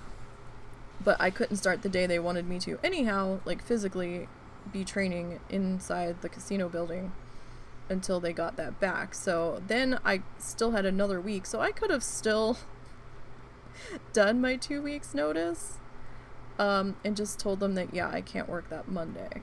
But, you know, I was like, oh, what the fuck ever. But I'm like, wow, like, holy shit. There were a few times I had seen someone so angry when it wasn't even a done thing that I was getting the job. Like I had to get the license before I could, you know, before the offer could be officially accepted. And I was just like, I was just kind of standing there looking at her when she was flipping out on me, and I'm like, I had to get the license first, or I can't take the job. So that was the licensing people calling, doing my background check. And I didn't want to upset anyone if they didn't approve me. So, because there were definitely reasons they could have not approved me. And I was just like I was gonna start crying the way she was yelling at me, and I'm just like I was deeply hurt at how I was being scolded. And then I got pissed. And then I was like, you know what? This is one of the reasons I'm fucking leaving. Or trying to. And then the rest of the day I was just fucking angry. And I was slamming shit. I was trying not to take it out on the kids because, you know, it wasn't their fault. But they could tell I was pissed. They're like, are you okay? I'm like, I'm fine. Like, you sure? I'm like, yeah. So just leave it alone, because the more I think about it, the more angry I'm getting. But god damn. And like, one of her kids knew how to do what I was doing anyway. So I didn't quite understand why we were so pissed off, because she could have just shoved one of her kids into that slot to temporarily do it until she found somebody else, because I think she was more pissed because I was doing cash office at the time. She let me do cash office my last night there.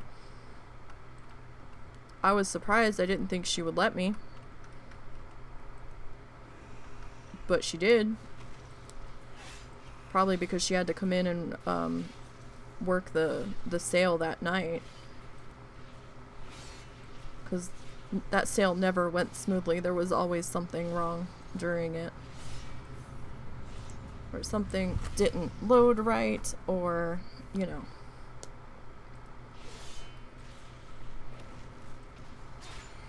They also fed us during the sale, so they would get like pizza or wings or something. Or these little tiny, like, they weren't really calzones, but I don't know what the fuck they called them. They were like just kind of like pizza dough wraps, kind of like folded over each other, and some of them had steak, some of them had pepperoni. It wasn't a calzone. There's another one, but it wasn't that either. They were just like little individual portioned things that the one pizza place did, and they were really good. Their buffalo wings weren't bad either, because they weren't really spicy, and I actually did like those.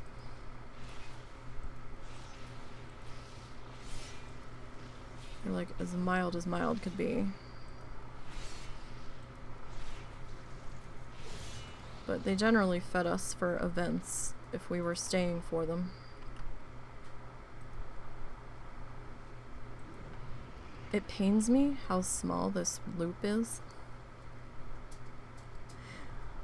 But I really don't want to fuck with these other mobs because they do gore. And that would be real damn dumb at this point to fuck with them. So we're just gonna persevere, I guess. And deeply, deeply mourn the loss of the Winds of Wisdom buff, because damn.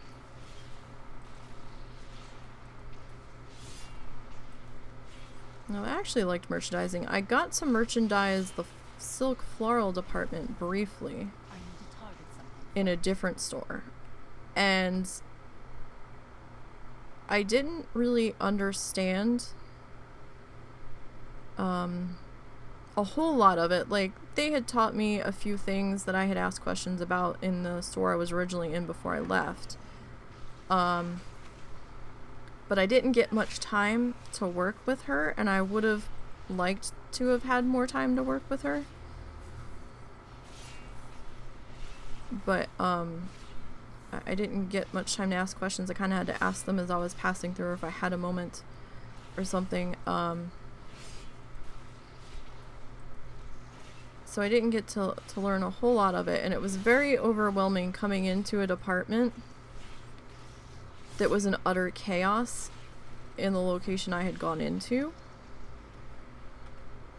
And it was a little overwhelming. But at the same time, during one of the store meetings, because we had to show up at those meetings whether we were working that day or not, because some people had came in just for it, and then left again. The store manager in that location was actually all smiles, all beaming when he got to the sales report for that department. He's like, this is the first time we've shown a gain in this department in like 6 months, and he was all happy. And I was like, oh, okay, right, I really don't know what the fuck I'm doing here. I'm trying, I'm flailing, I'm in the deep end of the pool in a rough hurricane. And my life jacket's being ripped away from me, but you know, I'm doing what I can. But it was very difficult coming into a new location, or at least for me. New state, I hadn't lived there before. New location, didn't know any of the employees. They were all very cliquey from my point of view. And I was there like 6 months, and it was still pretty cold from everybody but the store manager and one of the floral designers. And some people were like, oh, watch her, she's a snitch. But she was the only one that was talking to me, so, you know, what am I supposed to do? I'm like, is she a snitch in your eyes? Because you just don't like her? Or is she really a snitch? But then I'm like, I'm not doing anything that I have to worry about, so, like, she's only a snitch if you're doing something that you shouldn't be. Like, I didn't really understand that. And I'm just like, okay, sure, right. I mean, I'm not saying anything about anybody. I'm just trying to figure out what the fuck I'm supposed to be doing. Like, I was under enough stress just trying to understand how the way the floral racks were supposed to be set up, because some of them were getting changed, some of them got, like, they got cleaned every day and reorganized. And, you know, it was really stressful because there was some miscommunication between myself and the manager a couple of times about overstock, to the point that he realized he had to word things literally with me, for how I was understanding him, because I was used to the previous store manager where no overstock meant absolutely fucking no overstock, and if you had extra, you had better explain your ass off as to why you have it, because there was nothing that could go back in the stockroom, is how it was told to us. And you know, so not necessarily fear of God, but, you know, I really don't want to get in trouble in the new store that I'm in, and so I was ordering conservatively for what would fit out, and then I come in and he's like, do you notice anything different? And I'm like, oh, I don't think, I was like looking at him like, wait, I don't think that's the bush I put out before I left on Friday. He goes, no, it isn't. Do you know why it switched? I'm like, no, but I'm sure you're going to tell me.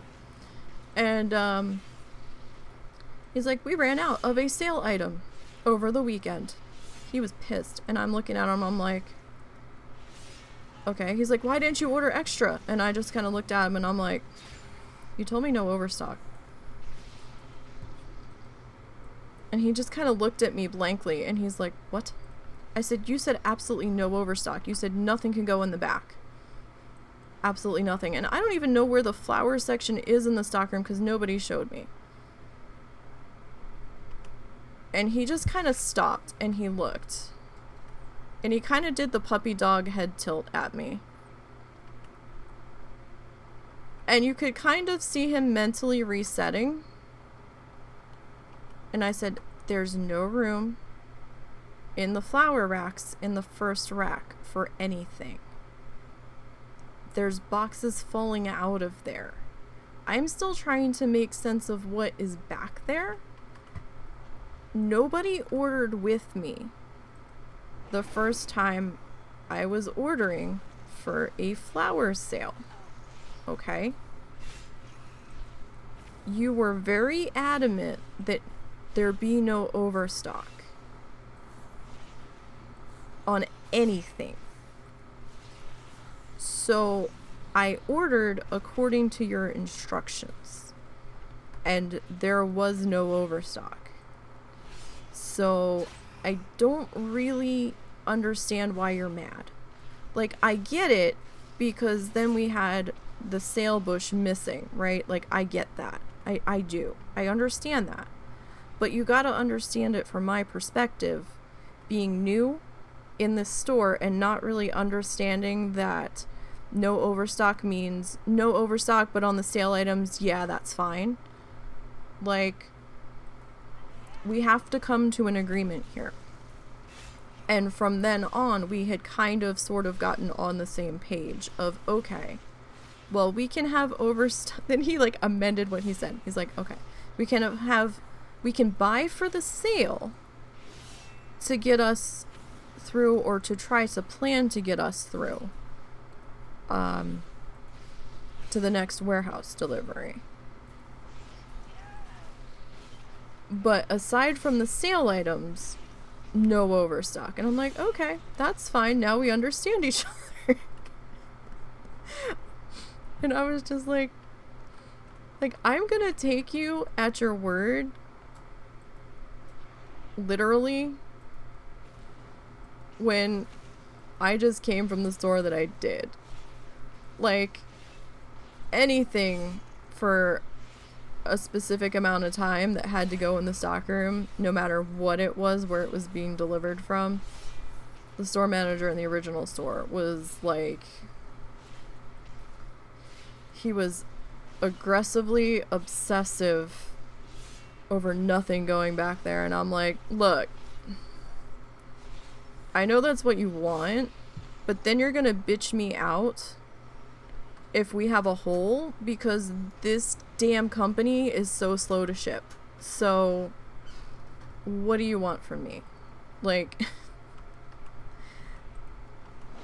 it took this company 3 weeks to send me my order from across the country, and then they back ordered 3 of the things. And then 2 months later, they decided they had gotten the thing back in from back order and sent me all of the thing at once. This entire order was nothing but the stuff I kept reordering that they were zeroing out that they didn't tell me they were going to ship to me when it came back in. Okay? Okay. So it has to go in the back. Alright? That's how it's going to be. Because unless you want to set up an end display that I can put this extra stuff on to keep it from going in the back, I don't really understand what you want me to do. they did not indicate they were going to be sending it to me.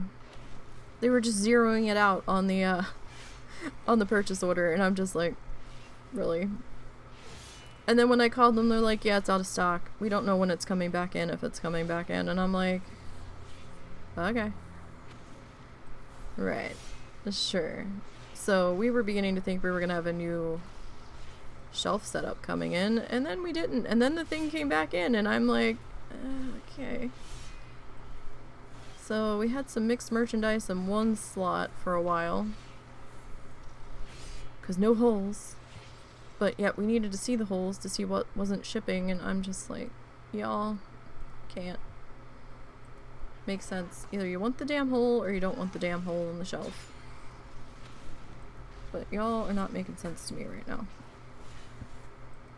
We can't have it both ways. And then we started this damn sticker system, which was fucking asinine, to be perfectly honest. It would have worked if you could have trusted everyone to do the thing and not be too busy to forget to do the thing. So we had these little sticker dots that we were supposed to put next to the label if we had any of it in the back. Sounds good in theory. However, if assistant management is trying to go through the stockroom while you're busy putting out freight, or your ass is on register, or dealing with 1,500 other things that you had to throughout the day, or ordering or something, they didn't always remove the sticker after they filled the thing from the back. So then we're still thinking, when we're going through and ordering, the thing's still in the back. So we didn't order any, and then we're out of it. And I'm like, or we're thinking it's in the back, and the customer's like, yeah, do you have any more of this? You're like, I think so. And you go back and you can't find it. And you're like, guys, this isn't working. Now, the kids weren't allowed in the stockroom unless someone else was with them. Like, they could stick their heads into the stockroom and they could grab stuff off of our special order rack.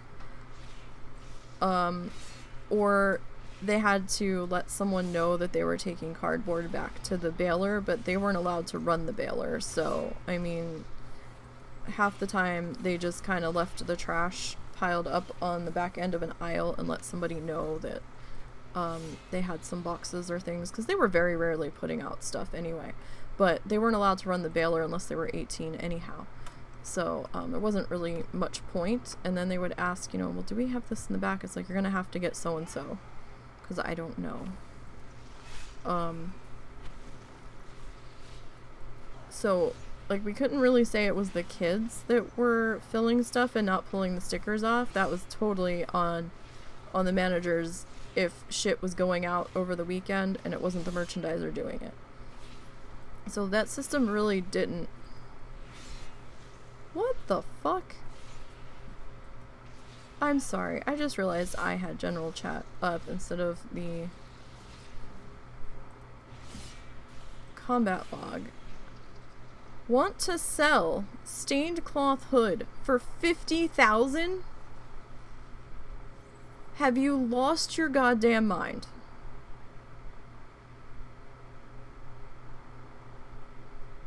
What?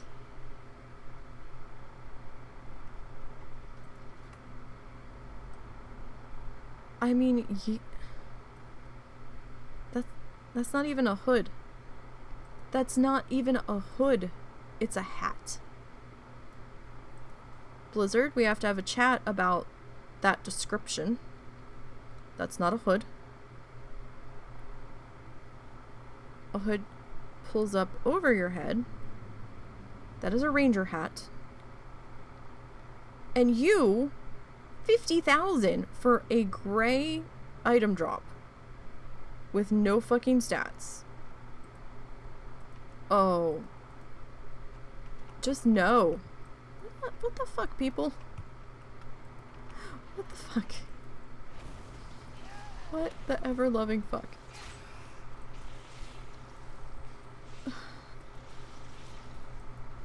What? I'm sorry, my brain has shut down now because of that. I just can't. I just can't. Ugh, I want to get some more canvas. And I need to get some more yarn in different colors. Don't know when that's gonna happen. That might not happen till closer to Christmas. I still have some roving that I can do the one project I'm thinking about doing, the one mixed media piece. I can use that for it. But to do some of the other stuff I want to do, I need more yarn shades. And I'm hesitant to get the multi-packs of like all of the colors ever, because they give you such a small amount.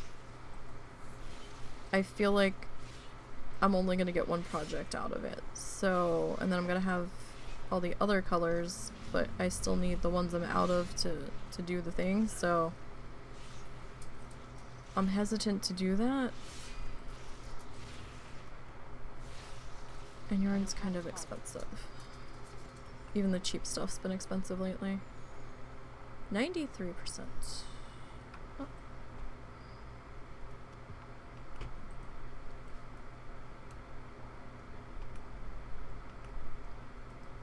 So we still have a few more rotations, probably 3 more.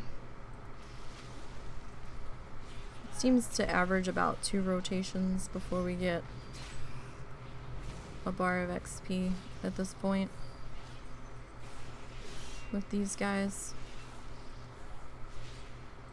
And these guys, even though there's only 10 of them, they actually have more XP value than these gore mobs here, so well, it's a little bit slower to get through them,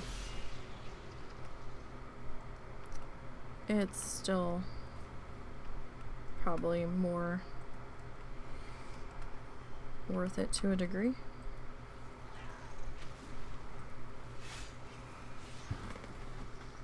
Oh, goodness. So it just hit me the other day. Now, my birthday's coming up. My birthday's next week. I always dream about going away for my birthday. But my birthday falls smack dab towards the height of hurricane season. So I like to go to Key West, and hurricanes are a problem there. I mean, you could get travel insurance, but I'd hate to have to scrap the whole trip because of a hurricane. So I tend to not even think about this time of year being feasible to go. But then I was searching the other night for shits and giggles to see how much hotel rooms were. And I actually found some hotel rooms that were under $300. They were like $230, $225, like somewhere around in there. And I was like, oh shit. It's like, that's cheaper than the last time we went. But we went during a we went like the week before Fantasy Fest, or coming into Fantasy Fest, so that's why it was more then. But I looked at that same week. No, I didn't. Yes, I did. No, I didn't. No, I looked for this time, like within the next couple of weeks, for the place that we stayed at before. And they were like $400 a night, and I was like, are you fucking kidding me? So many hotels have just jacked prices so hard. And I guess it's because, you know, a lot of places took bank loans to try to get through shutdowns and stuff. And, you know, everybody wants to be on vacation now because they hadn't been able to really travel or do the vacation-y things and stuff. And everybody's like rage vacationing now, like angry rage vacationing. Oh, fuck you, I'm gonna take that vacation now, you fucking stop me, like that kind of thing, you know, like angry at the world, I'm taking my goddamn vacation kind of thing. So I guess like demand is like super high, and I'm just like, holy shit, like, not that we had the money to go anyway, but I'm just like, damn, son, that's I mean, it wasn't hugely more than we paid when we went in 2018, considering it was a like a holiday for them. But then again, if you compare like August price to this event price, that is a bit of a difference. I mean, if it was any everyday pricing, it would be maybe what, $50 more a night. We had the dogs, which is why we stayed there. So because they were a pet friendly vacation rental.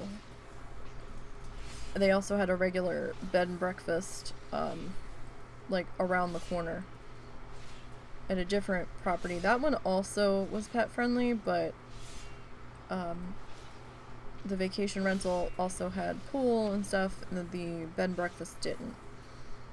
But you know, it was a good spot, so we could understand why it was a little more pricey between the pet fee that we had and with it being like half a block off of the main road where everything was, and since the mother-in-law was with us, we had to try to stay close because we didn't know how much walking she was going to give a shit about. Russell and I really didn't care that much about the walking. We're fine with it. We're like, okay. And cabs weren't that terribly much if we needed to get a cab somewhere. Like, we had the car, but finding parking, and then the price of parking when you do find it, something you definitely need to think about budgeting, because there are meters down there. There's lots that people run that are X amount of dollars for X amount of hours.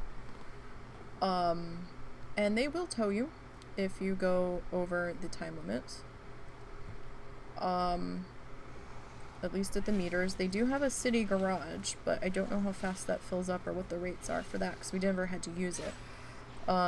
Another reason why we chose that particular vacation rental was that they had guaranteed parking for one vehicle per room, and they gave you a little slip of paper that was a specific color that corresponded with the dates that you were staying there, that you had to have displayed on your dashboard at all times. Because housekeeping, when they came in the morning to do their thing, because I mean, even though it was a vacation rental, like, they would still come and do light cleaning, like they would switch out your towels if you wanted them switched out, or, you know, that sort of thing. You had to take out your own trash, but they had a dumpster right there that you could throw this shit in. So like, Russell and I really didn't care. We're like, that's fine.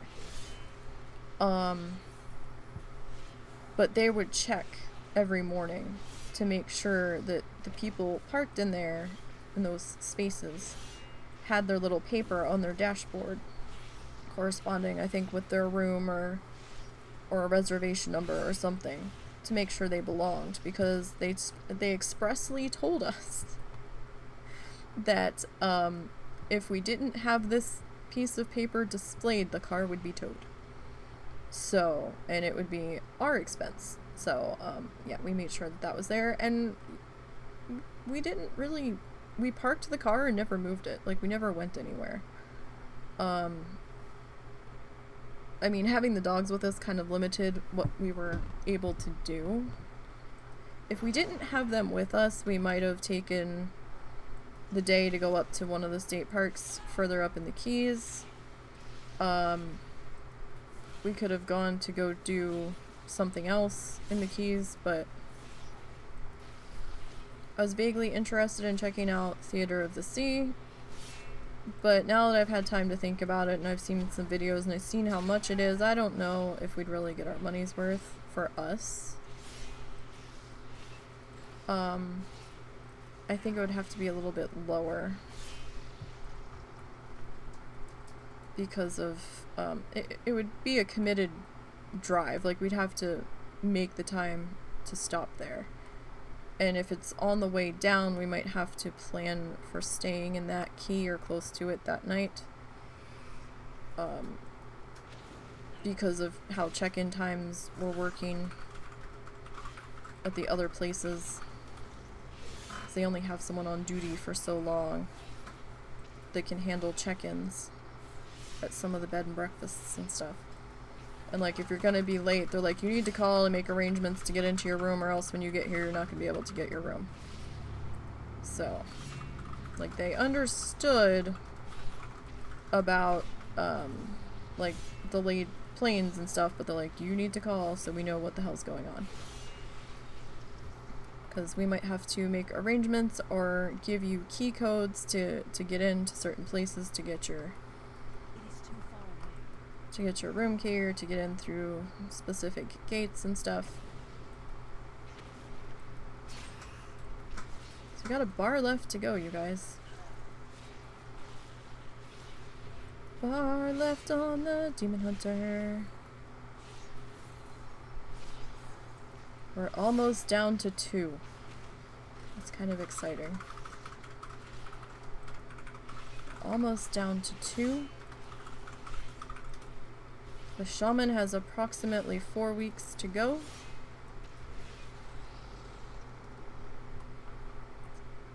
The warrior has approximately 9 weeks to go.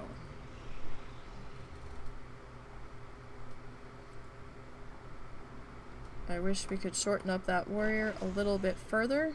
That's not going to be possible unless they bring back Winds of Wisdom. Because doing Shadowlands unrested is extremely painful. Extremely painful. We did it the once when we were racing Too Thirsty to be the first Shadowlands Bloodthirsty. We missed out on that. He was about 6 hours ahead of me. Or in the end it came out to be about 6 hours ahead of me. Because he was killing something that gave a little more XP than what I was killing. And I was running on like 2 hours of sleep constantly trying to get there in the end.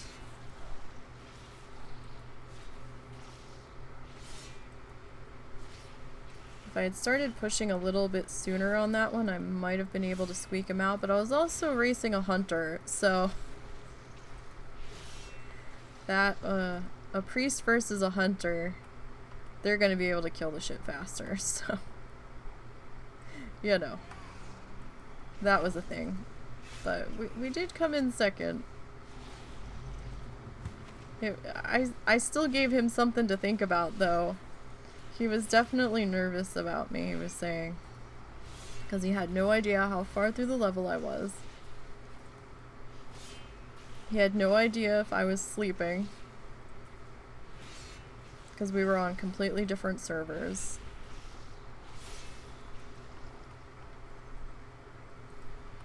It was wild.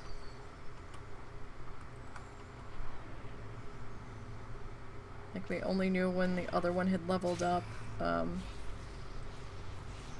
when they had hit update on the tracker on the website, so.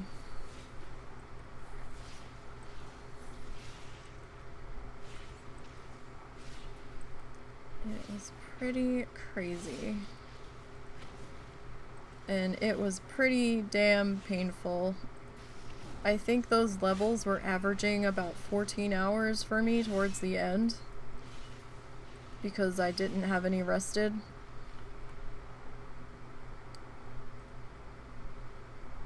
So yeah, I think at one point I was getting like 380 XP per kill off of what I was killing, and I was just like, oh god, it's never gonna end. Or maybe it was like 500 or something.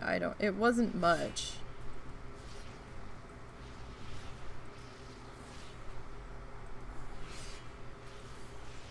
What was this other thing that was like red taking damage? What is this? Firestorm. The third rune damaged. What? What the fuck is that? I don't even see anybody over here. What are you talking about? Ow. Is there something going on up in the sky? Or maybe it's under my feet. I don't know what the hell's happening. I don't know why it's showing me combat from someone else when it's supposed to be showing me my actions. What the hell? What the hell, combat log? You're drunk. Go home. Oh. Oh, you're gonna glitch now. Okay. Really? Are you gonna unglitch?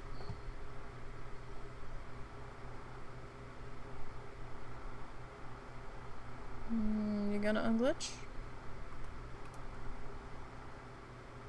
Come on, Glimmerfly. Thank you. I was gonna say, you don't belong over there. I thought it was odd that you were there. Because you shouldn't have been.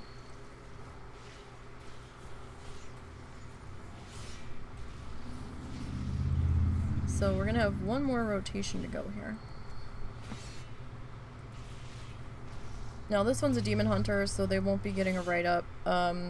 Same for a couple of the other recently dinged challengers, so like Tiber's Green Man, Zaya's Iron. They were allied races, so they're not gonna get a write-up either.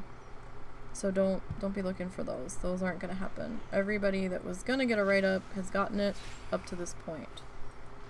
But this one won't get one because of their Demon Hunter status.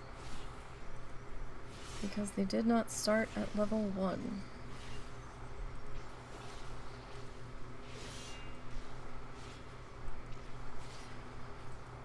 Almost there. Almost there.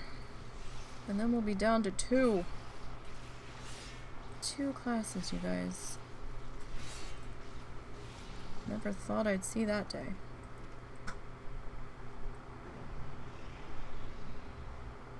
Alright, so about half a bar-ish left to go.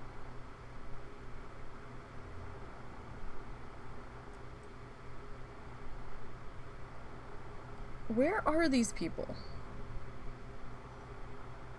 Because it just said somebody gathered an herb, and there's literally nobody here. Is this somebody else, like, under the map or something?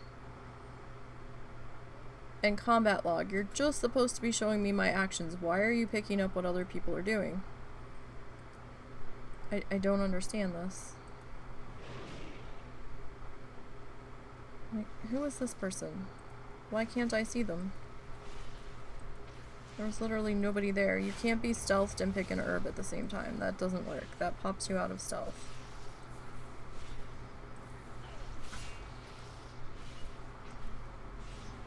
I don't understand. Is this thing that ranged? Like, radius that far out that it's picking up people? I always get weird when I start seeing stuff pop up in the combat log when I don't see anybody near me. Because of the weirdness that we had happen in Wrath. Involving the weird glitchy hack that people were doing out in Winter Spring. It was driving Russell and I mad the one night that we were out there trying to farm for mats for the guild to get flasks and stuff made for the raid. and we were going to mine stuff, and we'd get 2 tinks on it, and it was just vanishing out from underneath of us. And it was before they did the multi-tap nodes. So we're like, what the fuck? Like, the 3rd one in a row, we're like, what the hell is happening? So we had turned on the combat log, and as we came up to another one, we had started to gather from it, and then we saw somebody else's name pop up in the combat log showing that they had gathered the thing, and we're like, wait, what?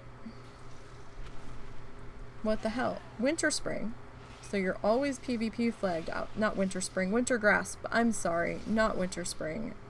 If I misspoke earlier, it's Winter Grasp. Apologies. Sometimes I get them confused. Like, I know they're different zones, but sometimes I say the wrong word. Winter Grasp, the PvP zone out in Northrend. So like in between matches, you could be out there fishing or gathering ore or flowers or what have you. Because we were finding frost lotus out there at a much better rate than we were in other places. And, yeah, we saw this name pop up, and there was literally no one in front of us. We're like, what the fuck is this shit? So we were pissed, as you would be.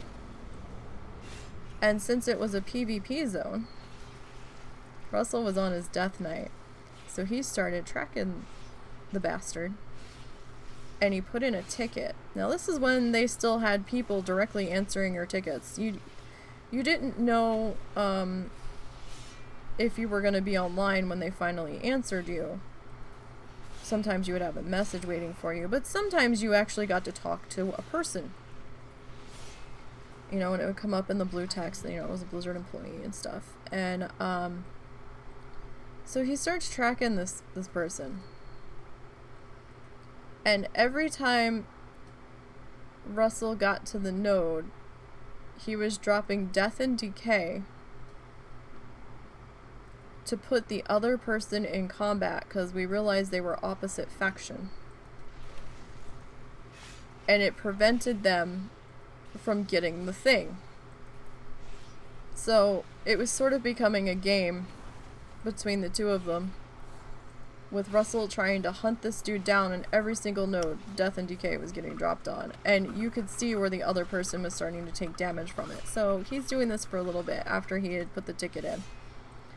And somebody answered our ticket, like, within, like, 15 minutes, which we thought was, like, kind of weird. And we're like, oh, okay. That was faster than we expected. And, the employee went on to explain to us about, yeah, there's currently a get under the map hack out here that people are using.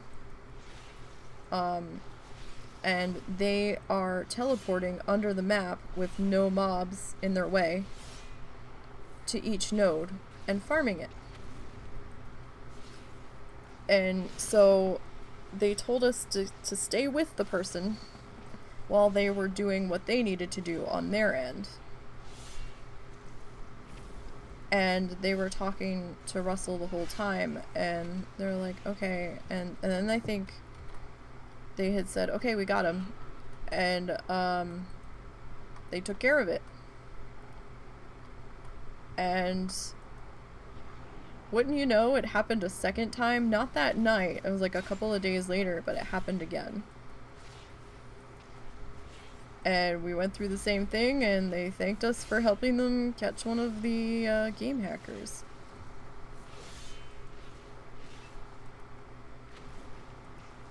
But it was just so goddamn annoying. When we're trying to play the game the right way. And, you know, if they had been above ground and had been visible, you know, we probably would have been like, fuck it, take the node, we don't feel like fighting with you. But at the times of day we were out there, it was like 1, 2 in the morning, nobody was around, it was during the week. So we're like, come on now. I just want to farm my ore in between the fucking matches. Once in a while we'd participate in the match, but not very often.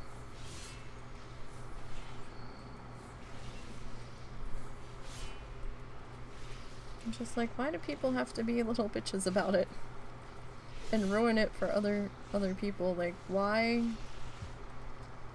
Why you gotta be trying to do the exploits in the hacks and things?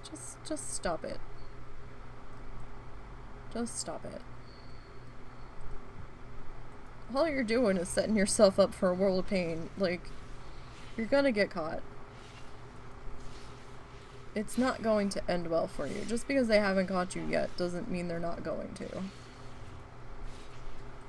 For all you know, they might have been monitoring you this whole time and waiting till a certain point to get several of you at once. Like, just don't. Just stop. It's gonna end up in a ban from the game. It's just not worth it.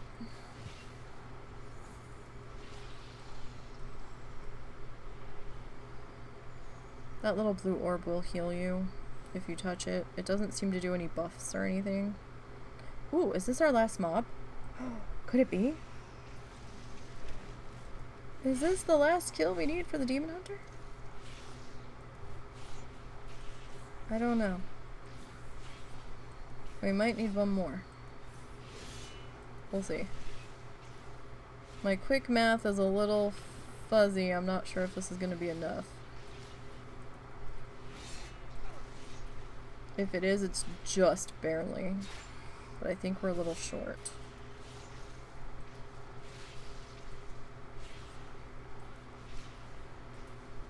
I think we need one more. Yeah, we need one more. The next one, though... The next one will do it.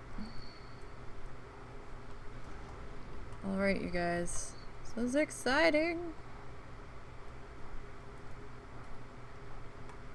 Really didn't get any greens this week, but...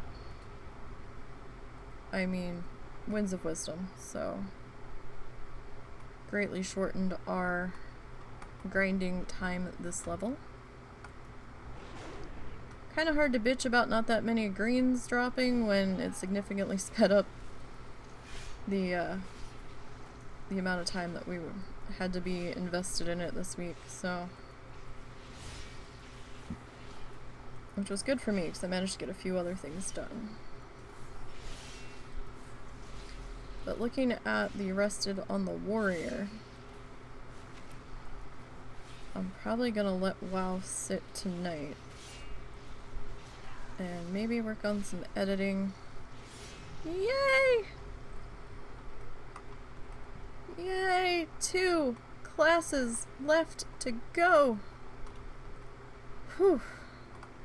Maybe the light at the end of the tunnel isn't the oncoming train. We might be getting there, y'all.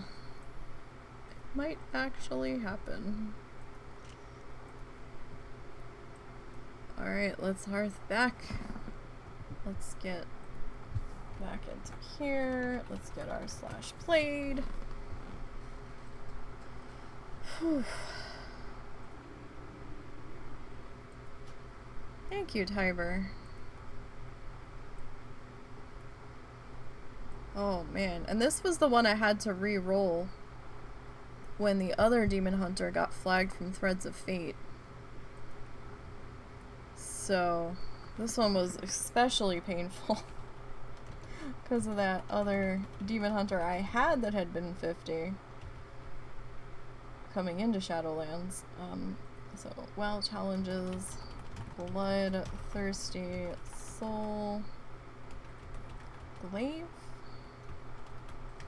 Vengeance, Demon Hunter, Dings, level 60. We've got a slash play time of 7 days, so this was a fresh roll after level squish. 5 hours. I think this one got rolled in January of 21. I want to say, we'll take a look in a second. 5 hours, 30 minutes and 29 seconds.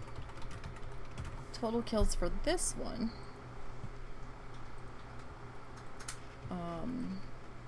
That's gonna be... So the kills are a little off. 10 to 79. So they're just a little bit off. That might be critters.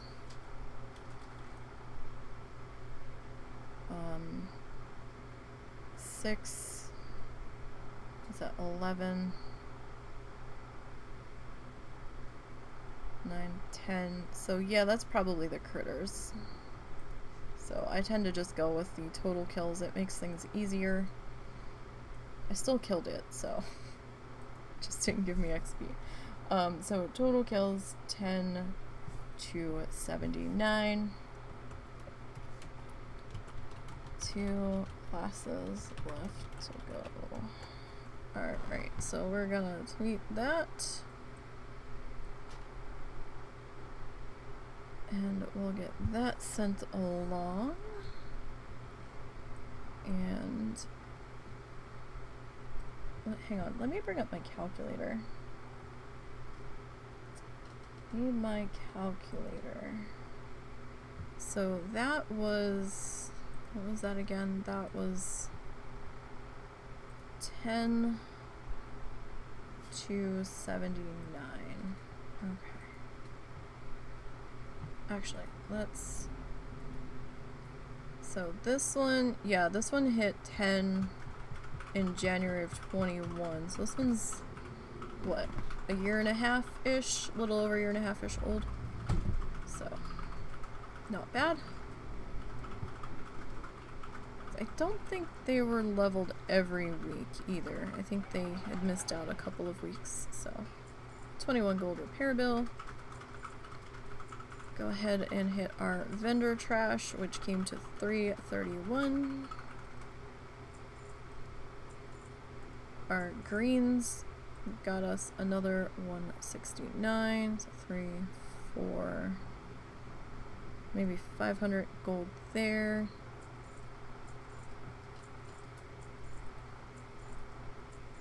And then all of that. I'm not going to get rid of all the food, just in case I decide to level her to 70 when Dragonflight comes out. Don't know if I'm gonna. I'll have to think about it. We'll see. That was like another 59. Alright. Guys, I wanna see our mob total so far. So bear with me here a second. You want Dragonflight right now? Well, it's still very buggy and very much in alpha, so I don't know how badly you really want it. Cause there was people going on about quests bugging like crazy. In there the other, yesterday. Like, visuals bugging. Somebody said their characters seemed to be, like, permanently stunned. I was like, oh no. Like, everything they were doing wasn't fixing it. I was just like, wow. Alright, just because I don't feel like looking for the tweets and stuff. Alright, so let me bring up my calculator. Now this one's numbers are going to be a little bit further off because this one was made when the kill trackers weren't quite behaving.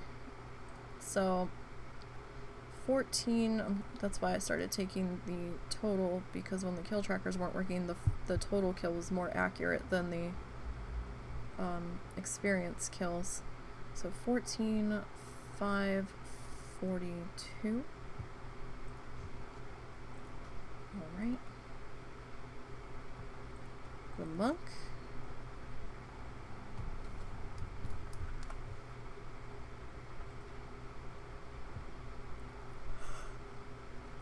What's the monk at?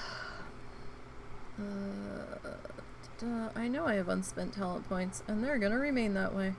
Ooh. Monk was at 22. Oh wait, back up. back up, plus 22,840.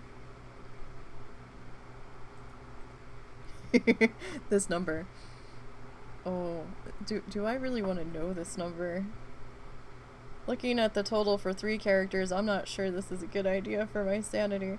You guys. We're still in double digits for kills, but it's not gonna be for long. 10. You can also tell how long the character's been kicking around by how many kills they have. This was a fresh character roll right after level squish happened.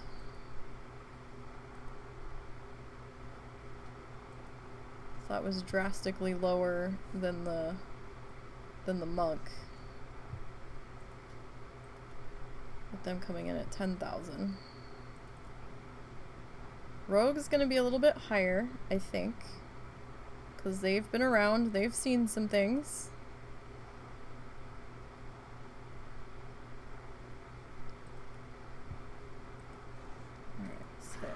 No, I didn't want to click that. Alright, so yeah, a little bit higher than the mage. 18, 8, 16. Oof. Oh dear. Wow. That's a lot of mobs. That's an embarrassingly large amount of mobs. I mean, I'm sure there are some people that have killed more mobs than this.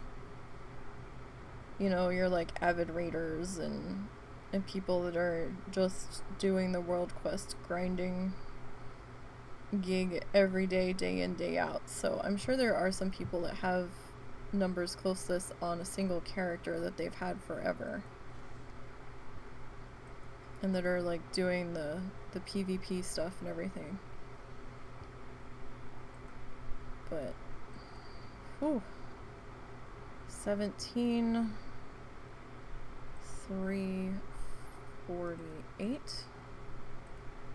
Yikes.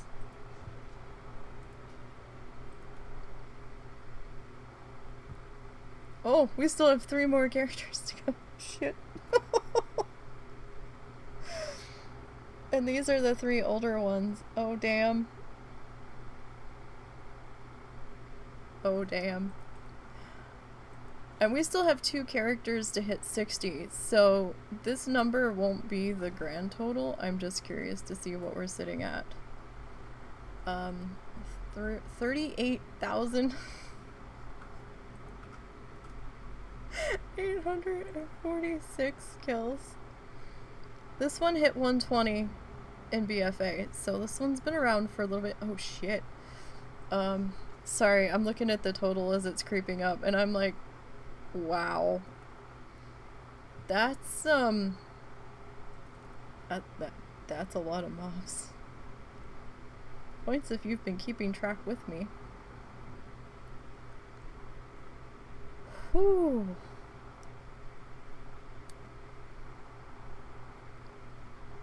Where am I? Why are you taking so long to load? I mustn't be in Shadowlands with this load screen. Although maybe I am and you're just loading weird because you're a Draenei. Oh, why am I here? Why am I here? I don't know why I'm in the Mage Tower. I don't remember coming here. That was some time ago though. Oof. 47,000. 205. Oh my god. Is this gonna... Oh shit. How much does the priest have? Oh, we still have to hit the DK too. We missed the DK. The DK's on the other server. Oh damn. Like, I knew it was gonna be high. I didn't think it was gonna be that high. Shit.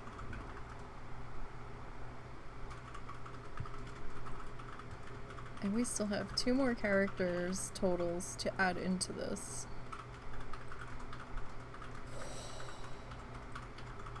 35,141.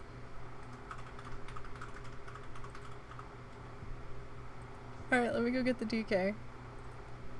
We gotta switch servers to grab the DK's numbers. Damn. I don't know if I should be proud or embarrassed.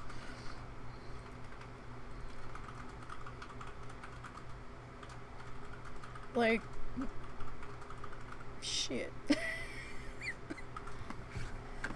Oh man.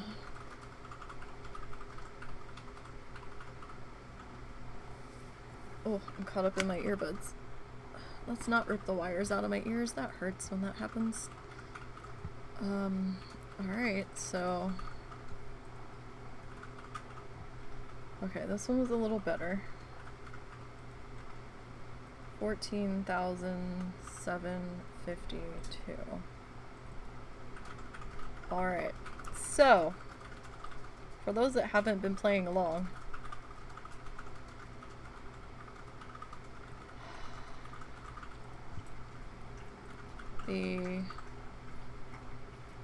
Out of the one, let's swap servers. So we got the DK, the priest, the paladin, the warlock, the hunter, the rogue, the mage, the monk, the druid, and the demon hunter. So what's that? 1, 2, 3, 4, 5, 6, 7, 8, 9, 10 classes. Wait, is that right? 1, 2, 3, 4, 5, 6, 7, 8, 9, 10. I thought there was 13 classes. Is there only 12? There must be. 'Cause I don't think I'm missing anybody. Yeah, so they would be 11 and 12. So out of 10 classes that have hit max level so far, all together, we're looking at a total number of kills on this journey to make this happen. Across all of the challengers, you know, no matter how many X packs they've gone through. 230,106 mobs killed, and we still have 2 classes to go. So, oof, that's a lot of mobs. I kind of want to see, like, oh wait, we already looked at her totals. I don't really need to log back into her. What was her? So the shaman's currently sitting at 12,000, and we'll probably add probably five. That's gonna be like another 1,000. 4 was 8. So roughly, probably maybe another 2,000 kills to go on the shaman. So realistically that could be like another 14,000 tacked on to that number. And then the warrior's sitting at about 9.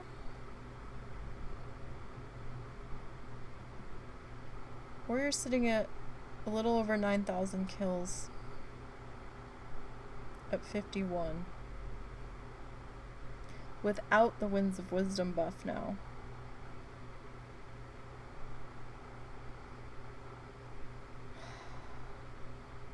So that could be another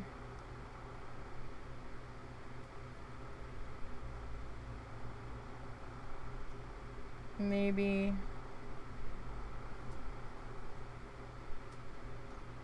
1,000, 2,000, 500 for 52. Maybe 500 to 53. Maybe 5 to 6. 54. We'll call it 6 to 54. 6 to 55. And maybe 600-ish to 57. And then 58 and 59 will be like 400-ish each. So 5, 10, 15, 20, 25. So maybe another 3,000 to 4,000 kills on top of that. So 9, 10, 11, 12, 13. So looking at another almost 30, maybe 27,000 on top of this 230. So damn, that's a lot of mobs. No wonder I'm so fucking tired. Oh shit. Alright, well that's gonna be it for today. We're not gonna touch the working man on stream this week. If I have time, I'll try to squeeze in some leveling on her. Doesn't really matter what time I take her out because she can have proc skills, so that's fine. Since she's out here now. So I don't have to do her at like 2 a.m. I might be. Anyway, we'll see how today goes, see what the storms are doing. But that's it for today. 2 classes to go, you guys. We got the warrior and the shaman remaining. Shaman has about 4 weeks to go. Warrior has like 9 weeks to go. So, we're getting there. We're getting there. Alright. You guys, good luck with your challengers. Stay safe out there. You know, just take it easy. I know we're sort of under an unknown time frame because we don't know exactly when Dragonflight's gonna release. So just try not to take any unnecessary risks since we don't actually have a hard release date yet. So be careful. Remember, there is no podcast this week. Show will be back next weekend, the 13th. Happy birthday to Lita. I think Lita's birthday is this weekend. It's like right on top of mine. I think our birthdays are back to back for coming up, or they're like a day in between each other. We're pretty much on top of each other for our birthdays. My birthday's next Monday. I won't be streaming anyway, or at least I'm not planning on it, so I won't see you guys. I will see you tomorrow though. We're planning on doing Parkitect. As always, migraine permitting. We're gonna give that Parkitect scenario we're working on one more try, and we'll see how that goes. No promises on whether or not I'm gonna lose my shit or not. We'll see. We'll see. I guess we'll go see 9.5 today.